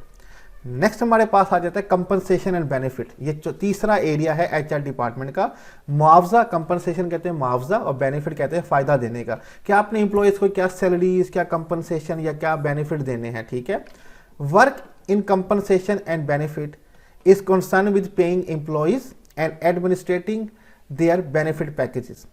अब जो कंपनसेशन और बेनिफिट के अंदर जो काम होता है उसका ताल्लुक होता है कि एम्प्लॉयज़ को पे करना, एम्प्लॉयज़ की सैलरी देना और एडमिनिस्ट्रेटिंग करना और निज़ाम चलाना, तरतीब देना देयर बेनिफिट पैकेजेस, कि उनको क्या फ़ायदे के पैकेजेस देने हैं। अब सैलरी के अलावा भी पैकेजेस होते हैं, जैसे कि हेल्थ इंश्योरेंस होती है, पेट्रोल के पैसे दिए जाते हैं, सम टाइम मोबाइल के पैसे दिए जाते हैं, आपको पिक एंड ड्रॉप की सर्विस दी जाती है। तो क्या क्या पैकेजेस आपको देने हैं बेनिफिट के, इनको भी एडमिनिस्ट्रेट करना कंपनसेशन और बेनिफिट के एरिया का होता है, तो इनका भी अपना एक स्पेशलिस्ट होगा। First of all, job salaries are not decided randomly. Compensation decision come from elaborate investigation, surveys and analysis. पहली बात यह है कि जो सैलरीज होती हैं एम्प्लॉयज़ की, उनको रैंडमली सिलेक्ट नहीं किया जाता। ठीक है, यानी कि बेतरतीब तौर पे ही नहीं कहा जाता कि आपकी सैलरी इतनी, आपकी सैलरी इतनी, ऐसा नहीं होता। उनकी काबिलियत, उनके काम का बोझ, ये सब चीज़ें देखी जाती हैं। जो आगे लिखा हुआ है, compensation decision come from elaborate investigation, तहकीकात की जाती है कि जॉब क्या है, जॉब की जिम्मेदारियां क्या हैं, सर्वे किया जाता है, मुआयना किया जाता है और एनालिसिस, तज्जिया किया जाता है। These investigation range from simple logical job ranking i.e. the position of company president should pay more than the position of maintenance engineer to extensive analysis। अब ये जो इन्वेस्टिगेशन होती हैं इनकी जो रेंज होती है वो सिंपल से लॉजिकल जॉब रेकिंग तक होती है कि कौन सा काम आसान है और कौन से काम के अंदर बहुत ज़्यादा आपको ध्यान देना है, लॉजिक का इस्तेमाल करना है। ठीक है, एक्सटेंसिव एनालिसिस किया जाता है, गहरा जायज़ा लिया जाता है तमाम जॉब्स का। जैसे कि यहाँ पे आपको ब्रैकेट में एग्जांपल दी गई है कि जो पोजीशन होती है कंपनी के प्रेसिडेंट की, उसकी सैलरी ज़्यादा होती है एक मेंटेनेंस इंजीनियर से, क्योंकि कंपनी का प्रेसिडेंट जो है कंपनी के सारे मुश्किल फैसले ले रहा होता है और मेंटेनेंस इंजीनियर मेंटेनेंस डिपार्टमेंट को देख रहा होता है। तो प्रेसिडेंट की सैलरी, कंपनसेशन और बेनिफिट मेंटेनेंस इंजीनियर से ज़्यादा होंगे। Benefit have become important part of HRM, health care, law and creating benefit packages are challenging for HRM। अब जो बेनिफिट का डिपार्टमेंट है या एरिया जो है ये बड़ा इंपॉर्टेंट है ह्यूमन रिसोर्स मैनेजमेंट के अंदर। आजकल नए कवानीन आते हैं, हेल्थ केयर लॉ होता है, बेनिफिट के पैकेजेस क्रिएट करने होते हैं। ये बड़ा चैलेंजिंग होता है हर HRM के लिए, मैनेजर के लिए, कि किस तरह से ये हमने हेल्थ केयर लॉ को फॉलो करना है और किस तरह से हमें बेनिफिट पैकेजेस बनाने हैं। HRM need to plan what kind of benefit which customer needs. It is costly decision but necessary to retain high quality employee. HRM को प्लान करना पड़ता है कि कौन से बेनिफिट हमने अपने कस्टमर्स की नीड्स की पूरी करने के लिए अपने एम्प्लॉयज़ को देने हैं। ठीक है, ये कॉस्टली डिसीजन होता है, महंगा डिसीजन है बेनिफिट्स वगैरह देना, लेकिन अच्छे हाई क्वालिटी एम्प्लॉयज़ को रिटेन करने के लिए, बरकरार करने के लिए हमें ये बेनिफिट्स उनको देने पड़ते हैं, अदरवाइज वो दूसरी कंपनी में चले जाएंगे। मेरे एक जानने वाले थे, वो पहले एक पेट्रोलियम कंपनी में काम करते थे, उन्होंने उनको मेहरान दी हुई थी। एक और कंपनी ने ऑफर दी कि सैलरी भी बढ़ा देंगे, साथ में आपको होंडा सिविक भी देंगे, तो वो उस कंपनी में चले गए। बेनिफिट ज़्यादा अच्छे मिले तो वो छोड़ के चले गए। तो इस तरह से अगर आपने अच्छे एम्प्लॉयज़ को अपने पास रखना है तो बेनिफिट उनको अच्छे देने पड़ते हैं। फाइनली हमारे पास जो लास्ट एरिया जो है हमारा, वो है एम्प्लॉय रिलेशन का। एम्प्लॉय के साथ ताल्लुकात, कम्युनिकेशन, उन तक बात पहुंचाना और उनकी बात भी सुनना। Activities in HRM concern with effective communication among organisational member या ऑर्गेनाइजेशन मेंबर। ये वो सरगर्मियां हैं HRM के अंदर जिनका ताल्लुक है कि अपने ऑर्गेनाइजेशन मेंबर के साथ एक इफेक्टिव कम्युनिकेशन, राब्ता रखना है आपने। We should explain the difference between employee relation and labour relation. सबसे पहले हम डिफाइन करते हैं, एक्सप्लेन करते हैं कि फ़र्क क्या होता है एम्प्लॉय के साथ ताल्लुकात का और लेबर के साथ ताल्लुकात का। यूजुअली तौर पे एम्प्लॉय कहा जाता है जो ऑफिस के अंदर काम करते हैं, ठीक है, और लेबर कहा जाता है जो मजदूरी का काम करते हैं, प्रोडक्शन के अंदर काम कर रहे होते हैं। ठीक है, in a union environment many management practices are restricted by the labour agreement और the national labour relation board. अब एक यूनियन इन्वायरमेंट यानी कि एक ऐसा माहौल जहाँ पे लेबर हो, जहाँ पे यूनियन लेबर यूनियंस हो, वहाँ पे मैनेजमेंट की जो प्रैक्टिसेस होती है उस पर रिस्ट्रिक्शन बहुत ज़्यादा होती हैं। ठीक है, क्योंकि उनको फॉलो करना पड़ता है लेबर एग्रीमेंट या नेशनल लेबर रिलेशन बोर्ड जो होता है, जो हुकूमत ने लेबर के लिए जो कि पॉलिसीज़ बनाई हुई होती हैं उनको फॉलो करना लाजमी होता है। तो इस डिपार्टमेंट के अंदर, इस एरिया के अंदर जो HRM वाले होते हैं वो रिस्ट्रिक्टेड होते हैं और अपने ज़्यादा फैसले नहीं थोप सकते। Non union employer have fever restriction when handling issues such as resolving conflict and disciplining employee। लेकिन अगर नॉन यूनियन एम्प्लॉयर होगा, यानी कि एक ऐसा एम्प्लॉयर है, मालिक है, जहाँ पे लेबर का काम इतना ज़्यादा नहीं है, जस्ट एम्प्लॉई हैं, ऑफिस का काम करते हैं, वहाँ पे उनके ऊपर रिस्ट्रिक्शन कम होती है गवर्नमेंट की तरफ से या एग्रीमेंट की तरफ से। तो वो जिस तरह से चाहें हैंडल कर सकते हैं जिस इशू को भी, चाहे वो कॉन्फ्लिक्ट, लड़ाई झगड़ा सुलझाना हो या कोई एम्प्लॉयज़ को डिसिप्लिनिंग ज़ाब्ता की कोई ट्रेनिंग देनी हो या कोई सज़ा देनी हो, तो वो उसमें वो कर सकते हैं। इसमें कोई लेबर यूनियन वाले इन्वॉल्व नहीं होते।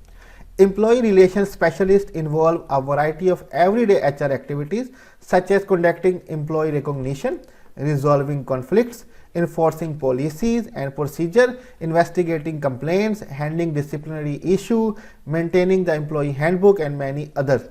अब जो एम्प्लॉय रिलेशनशिप स्पेशलिस्ट होता है, इसके वैरायटी ऑफ टास्क होते हैं HR एक्टिविटीज़ के अंदर, जैसे कि कंडक्टिंग करना एम्प्लॉय रिकॉग्निशन। आप अक्सर जगह देखते होंगे एम्प्लॉय ऑफ द मंथ का बोर्ड लगा होता है, ठीक है, एम्प्लॉय ऑफ द ईयर का अवार्ड मिल रहा होता है। तो बेहतरीन एम्प्लॉय को रिकॉग्नाइज करना, उनको अवार्ड देना, ये भी एम्प्लॉय रिलेशन स्पेशलिस्ट का काम होता है। रिजॉल्विंग कॉन्फ्लिक्ट, लड़ाई झगड़ों को रिजॉल्व करना, कोई भी एम्प्लॉई के आपस में इशू है उनको ख़त्म करना। इन्फोर्सिंग पॉलिसीज़ एंड प्रोसीजर, जो नए कवानीन बनाए गए हैं, पॉलिसीज़ और प्रोसीजर बनाए गए हैं, उनको इम्प्लीमेंट करवाना। इन्वेस्टिगेटिंग कंप्लेंट, अगर किसी की शिकायत है उसकी इन्वेस्टिगेशन करना, ठीक है, उसकी तहकीक करना कि क्या इशू है, हैंडलिंग डिसिप्लिनरी इशू, किसी को कोई सज़ा देनी है कि वो रूल को फॉलो नहीं करता, उसको हैंडल करना, maintaining the employee handbook and many other, और एम्प्लॉय की डेली की रूटीन यानी कि हैंडबुक क्या क्या वो करता है उसको मैनेज करना, और जितने भी बाकी काम है ये सारे एम्प्लॉय रिलेशन के एरिया के अंदर हो रहे होते हैं। तो बेसिकली ये सारा काम HR डिपार्टमेंट का होता है। उसके 4 एरिया हैं, employment, training and development, compensation benefit और एम्प्लॉय रिलेशनशिप। डिस्कशन हमने डिटेल में कर ली जबकि हमने ब्रीफली करनी थी, स्लाइड्स लेंथी थी। स्लाइड्स का लिंक डिस्क्रिप्शन में होगा, आप वहाँ से डाउनलोड कर सकते हैं। और कोई भी क्वेश्चन हो टॉपिक से रिलेटेड आप कमेंट में हमसे पूछ सकते हैं। अपना ख्याल रखिएगा, खुदा हाफिज़।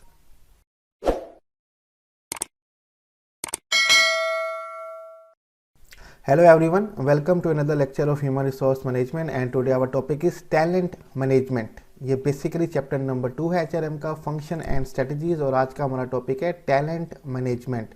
तो हम इंट्रोडक्शन देख लेते हैं टैलेंट मैनेजमेंट का कि ये होता क्या है और उसमें करना क्या होता है। ठीक है, टैलेंट मैनेजमेंट कहते हैं काबिल इंतज़ाम या निज़ाम लेके आना।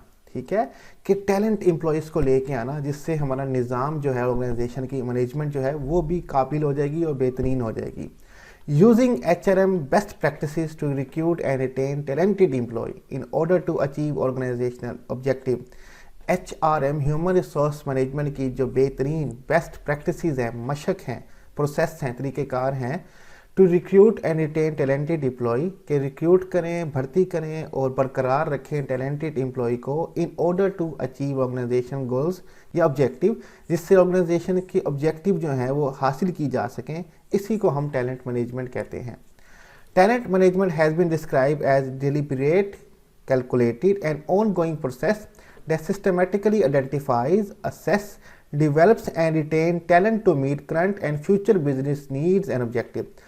अब इसको डिस्क्राइब किया जा सकता है, टोटल मैनेजमेंट को बयान किया जा सकता है कि ये एक डेलिबरेट, कैलकुलेटेड, दनस्ता तौर पे, कॉन्शियस तौर पे एंड ऑन गोइंग प्रोसेस है, चलता हुआ एक अमल है जिसमें हम सिस्टमेटिकली आइडेंटिफाइज करते हैं, मालूम करते हैं, तलाश करते हैं, असेस करते हैं, एवेलुएट करते हैं, अंदाज़ा लगाते हैं, तज्जिया करते हैं, डिवेल्प एंड रिटेन, उनको बेहतर बनाते हैं और फिर रिटेन करते हैं टैलेंट को, मीन्स के टैलेंटेड एम्प्लॉयज़ को, ताकि जो हमारे बिजनेस की करंट और फ्यूचर नीड्स और ऑब्जेक्टिव्स हैं उनको पूरा किया जा सके।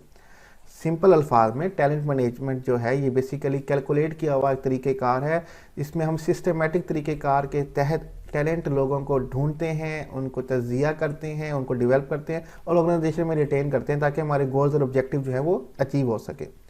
Talent management represent an understanding that truly talented employee are hard to find and once they are identified, organisation need to do everything in their power to hire them, develop their potential and keep them. Talent management जो है ये represent करती है कि आपको समझना पड़ेगा, understanding करनी पड़ेगी कि जो ट्रूली टैलेंटेड एम्प्लॉय हैं, जो काबिल एम्प्लॉय हैं, इनको ढूंढना बड़ा मुश्किल है। And once they are identify, और आपको एक दफ़ा वो मिल जाएं, ठीक है, या आप उनको ढूंढ लें, तो ऑर्गेनाइजेशन को कुछ भी करना चाहिए अपनी पावर के अंदर जितनी भी उनमें ताकत है ताकि उनको किसी तरीके से हायर कर लें और अपनी ऑर्गेनाइजेशन में लेके आ जाए, ना कि कोई और कंपेटिटर उनको हायर कर ले। फिर उनकी पोटेंशियल को डेवलप करे, उनकी ट्रेनिंग करे, डेवलपमेंट करे और उनको अपने पास ही रखे, किसी और कंपनी में ना जाने दे। मीन्स की अच्छी कंपनसेशन, अच्छा मुआवजा दे के जो भी है उनकी नीड पूरी करके टैलेंटेड एम्प्लॉय को अपने पास ही रखना है। नेक्स्ट स्लाइड पे चलते हैं। HRM use their best practices and technology to find talented employee. Some of the important management practices or process to find talent are given below. HRM human resource management जो है वो अपनी best practices, best मशक़ें, बेहतरीन process और technology का इस्तेमाल करती है टैलेंटेड एम्प्लॉय को ढूंढने के लिए। वो कोई टेक्नोलॉजी भी हो सकती है, वो आपके पास सोशल मीडिया हो सकता है, ट्रैकिंग वेबसाइट्स हो सकती हैं, डिफरेंट थर्ड पार्टी हो सकती है जिनसे आप ढूंढ सकते हैं।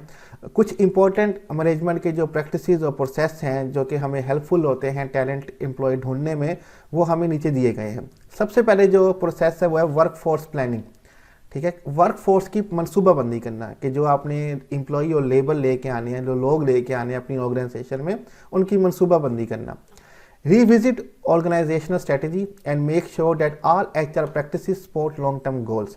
This includes identifying the number of people and skill necessary to support business plan, evaluating the skills and strength of current staff. Revisit organization strategy, अपनी ऑर्गेनाइजेशन की जो स्ट्रैटेजी है, हिकमत अमली है, इसको दोबारा से चेक करें।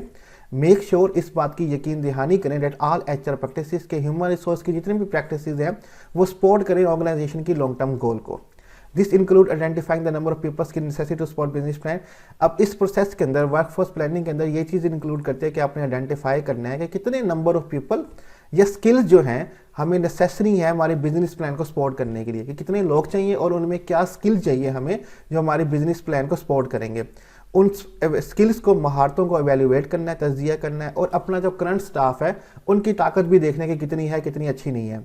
अगर बुरी ताकत है तो फिर हम डिसीजन करेंगे उनको निकालने का वगैरह वगैरह, अगर बेहतर है तो उससे बेहतर ले आने की भी हम कोशिश करेंगे। पहले तो हो गया वर्कफोर्स प्लानिंग। दूसरा कि रिक्रूटिंग, भर्ती करना टैलेंट लोगों को। Examine qualified internal talent using the database, identify and contact external talent through social media tracking and attract the candidates with desire characteristics. अक्सर ऑर्गेनाइजेशन में कुछ काबिल लोग काम कर रहे होते हैं लेकिन उनके बारे में मैनेजमेंट को पता ही नहीं होता कि ये काबिल हैं, ठीक है, और समटाइम वो दूसरों पे तवज्जो दे रहे होते हैं।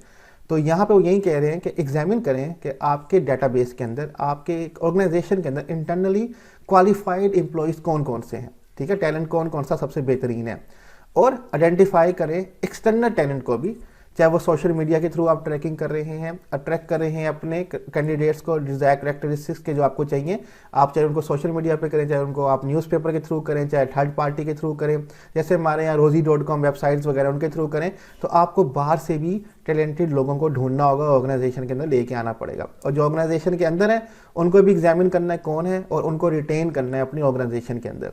तो सेकंड जो हमारे पास एक प्रोसेस या आप कह सकते हैं प्रैक्टिस है टैलेंट को फाइंड करने का, वो रिक्रूटिंग है।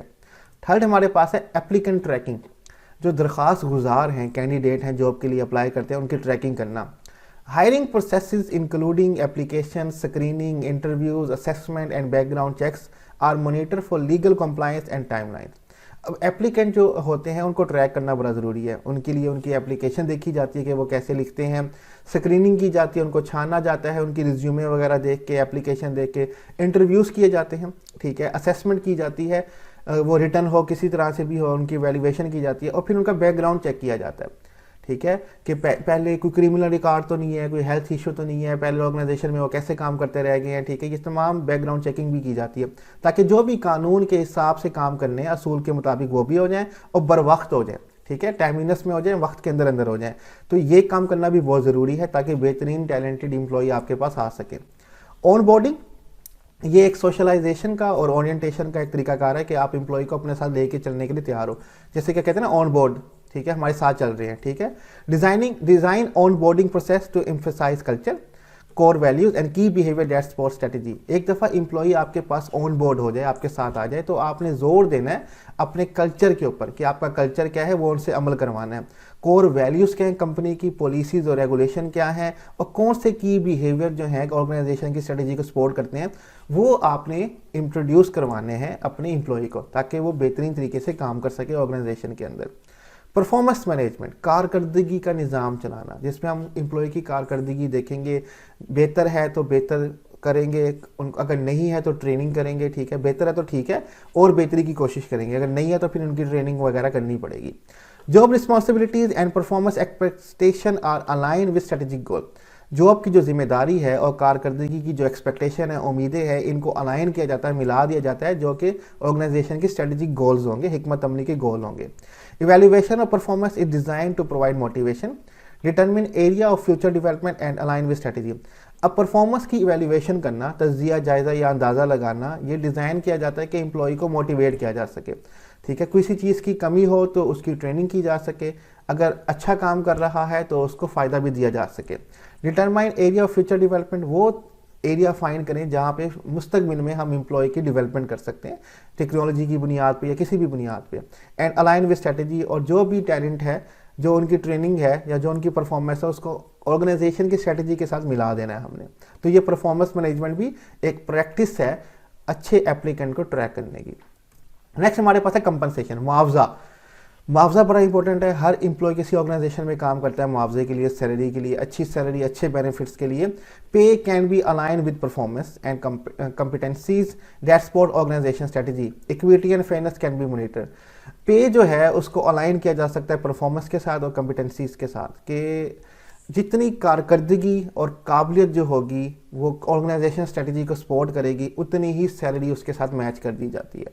जितना बेहतर एम्प्लॉय होगा, जितना वो ऑर्गेनाइजेशन की स्ट्रेटजीज और गोल्स को काबिल होगा, उसके लिए काम करेगा, उतनी ही सैलरीज होगी और उसके मुताबिक ही होनी चाहिए, वरना एम्प्लॉय भी छोड़ के चला जाता है अगर उसकी काबिलियत के हिसाब से सैलरी ना दी जाए। Equity and fairness can be monitor, मसावात के सबके साथ बराबरी के साथ पेश आ रहे हैं उनकी परफॉर्मेंस की बुनियाद पे और इंसाफ के साथ काम कर रहे हैं, इसको मॉनिटर करना बड़ा ज़रूरी है। अदरवाइज आपका टैलेंट एम्प्लॉय जो है वो आपको छोड़ के चला जाएगा। ठीक है, नेक्स्ट हमारे पास है वर्क फोर्स डिवेलपमेंट। ठीक है, जो हमारे पास वर्क फोर्स है, स्टाफ है, एम्प्लॉयज़ हैं, उनकी डेवलपमेंट करना। Personalise training is delivered based on performance process, personal goal of the employee and goal of the business unit and organisation. Personalise training is delivered based on performance process, ज़ाती नौइयत की training दी जाती, तरबियत दी जाती है हर employ को उनकी कारकर्दगी के प्रोसेस के बुनियाद पे। पर्सनल गोल्स ऑफ एम्प्लॉय के गोल्स कौन से हैं पर्सनल, उनकी ट्रेनिंग दी जाती है। Goals of business units and organisation, क्या गोल्स हैं बिजनेस यूनिट के, जिस यूनिट में वो काम कर रहा है, और ऑर्गेनाइजेशन के, उसकी पर्सनलाइज ट्रेनिंग दी जाती है ताकि वो उनको अच्छे तरीके से अचीव कर सके। हमारे पास आखिरी आ जाता है कैरियर एंड सक्सेशन प्लानिंग, पेशे की और जाननशीनी की प्लानिंग करना। ठीक है, कि आपको तरक्की देनी है, कोई एम्प्लॉय रिटायर्ड हो गया है तो किसी पुराने एम्प्लॉय को आगे आपने तरक्की देनी है, उसकी जगह देनी है जो टैलेंटेड है, तो उसी को हम सक्सेशन कहते हैं। यहाँ पे जाननशीनी उसका मतलब होता है। High potential employees are identified and career path are recommended, जो बहुत ही काबिल एम्प्लॉयज़ होते हैं उनको देखा जाता है, आइडेंटिफाई किया जाता है और उनके लिए कैरियर पाथ जो है वो रिकमेंड किया जाता है कि आपके पेशे के लिए ये जो रास्ता है सबसे बेहतरीन है। Future opening are predicted and possible internal candidate are suggested, future में हमने क्या ओपनिंग करनी है, हमारे पास कौन सी बिजनेस यूनिट नए हमने ओपन करनी है जिसके लिए हमें मैनेजर या कोई एग्जेक्टिव की सीट चाहिए होगी, और हमारे अंदरून में से ऑर्गेनाइजेशन के अंदर कौन से कैंडिडेट हैं जो उस जगह को पूर कर सकते हैं, फिल कर सकते हैं, उनको कोई जगह देनी चाहिए। Monitoring relationship can be establish, mentoring relationship can be establish, तरबियत देने का ताल्लुकात, ठीक है, मेंटर करने का, सिखाने का रिलेशनशिप जो है वो एम्प्लॉय के साथ बनाया जा सकता है ताकि उनका कैरियर भी अच्छा हो और वो सक्सेशन भी उनको आगे, यानी कि फ्यूचर में आने वाले जो नए पोजीशंस है ऑर्गेनाइजेशन में वो भी उनको मिल सके। तो ये चीज़ें सब करनी पड़ती हैं टैलेंट मैनेजमेंट के लिए कि हम टैलेंटेड एम्प्लॉय को अपनी ऑर्गेनाइजेशन में फाइंड कर सकें और बाहर से उनको ऑर्गेनाइजेशन के अंदर ला सकें। तो यहाँ पे टैलेंट मैनेजमेंट का जो टॉपिक है वो कंप्लीट होता है। बुक में ज़रा डिटेल में है, यहाँ पे थोड़ा सा ब्रीफ कर दिया गया और आसान अल्फाजों में समझाने की कोशिश की गई है। स्लाइड्स का लिंक मैं डिस्क्रिप्शन में दे दूंगा, वहाँ से डाउनलोड कर सकते हैं और कोई भी क्वेश्चन टॉपिक से रिलेटेड हो आप कमेंट में हमसे पूछ सकते हैं। अपना ख्याल रखिएगा, खुदा हाफिज़।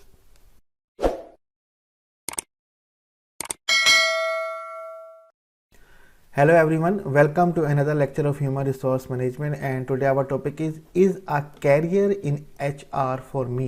क्या मेरे लिए भी कोई पेशा है ह्यूमन रिसोर्स के अंदर या मेरे लिए भी जॉब होंगी ह्यूमन रिसोर्स के अंदर? तो ये टॉपिक है हमारा आज का। ये ह्यूमन रिसोर्स मैनेजमेंट का चैप्टर नंबर 2 है, फंक्शन एंड स्ट्रेटजीज, और आज का हमारा टॉपिक है is a career in HR for me. तो टॉपिक का इंट्रोडक्शन देख लेते हैं कि क्या है, जो आपकी बुक में मेंशन है उसको ब्रीफली हमने किया है यहाँ पे। Are you considering a career in human resource management? It's a good idea, considering that the Bureau of Labor Statistics estimate that the need for HR professional will grow faster than the most career areas through 2022. अब आपकी book में लिखा हुआ है कि आप human resource management के अंदर अपना पेशा कंसीडर कर रहे हैं, सोच रहे हैं उस पेशे में जॉब करने के लिए, तो इट्स अ गुड आइडिया, ये बहुत ही एक अच्छा आइडिया है। अमेरिका का एक डिपार्टमेंट है ब्यूरो ऑफ लेबर स्टैटिस्टिक्स, ठीक है, ये एक इंस्टीट्यूट है, डिपार्टमेंट है जो काम करता है लेबर स्टैटिस्टिक्स के ऊपर, मजदूर की मर्दमशुमारी के ऊपर। उन्होंने एस्टिमेट किया, अंदाज़ा लगाया है कि HR प्रोफेशनल की जो नीड है वो ग्रो करने वाली है 2022 से, यानी कि 2022 से इनकी जो नीड है वो बढ़ने वाली है। लेकिन ये अमेरिका की रिपोर्ट है, अब ज़रूरी नहीं कि यही सूरत हाल पाकिस्तान में भी हो या किसी और कंट्री में भी हो। पोजीशन इंक्लूड द फॉलोइंग, अब कौन कौन सी पोजीशन जो है HR प्रोफेशनल में आपको मिल सकती हैं वो यहाँ पे मेंशन की गई हैं। सबसे पहले assistant provides support to other HR professional, जो दूसरे HR प्रोफेशनल हैं, असिस्टेंट जो होते हैं उनको सपोर्ट देते हैं, मदद करते हैं उनके काम के अंदर। या तो आपको ये पेशा भी मिल सकता है कि आप एचआर प्रोफेशनल जो हैं, ह्यूमन रिसोर्स की जो पहले से पेशा वराना नौकरी करने वाले या जॉब करने वाले लोग हैं, आप उनको सपोर्ट करेंगे, आप उनके एचआर असिस्टेंट बन जाएंगे। या आपको पोजीशन मिल सकती है जर्नलिस्ट की, HR generalist provide service to an organisation in all 4 of the HR function.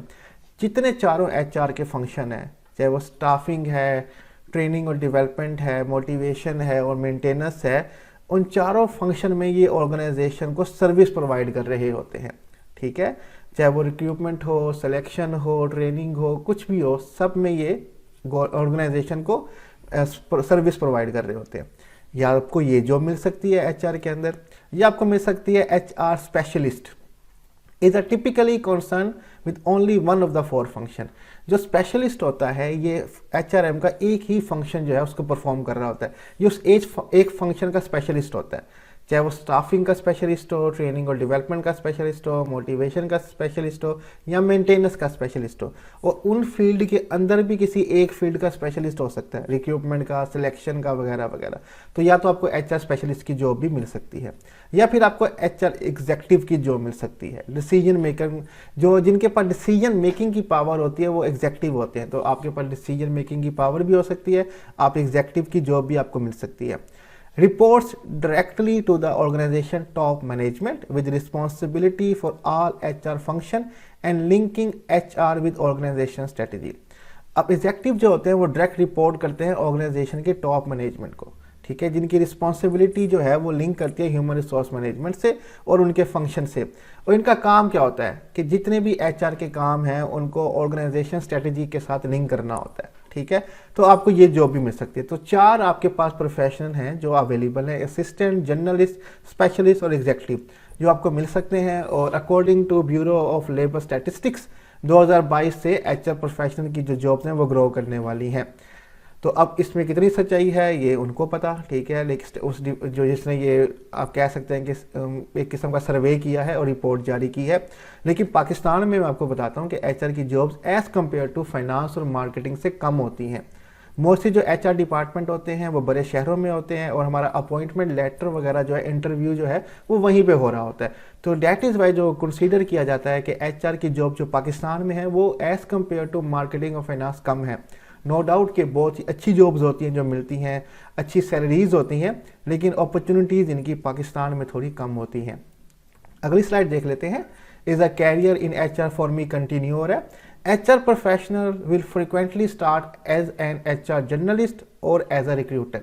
जो एचआर प्रोफेशनल्स होते हैं, जो एचआर के अंदर जॉब करना शुरू करते हैं, उसके पेशा वराना लोग होते हैं, वो अक्सरियत के साथ ज़्यादातर जो होते हैं एचआर जर्नलिस्ट के तौर पे काम स्टार्ट करते हैं या रिक्रूटर के तौर पे काम स्टार्ट करते हैं, रिक्रूटर के स्पेशलिस्ट बन जाते हैं।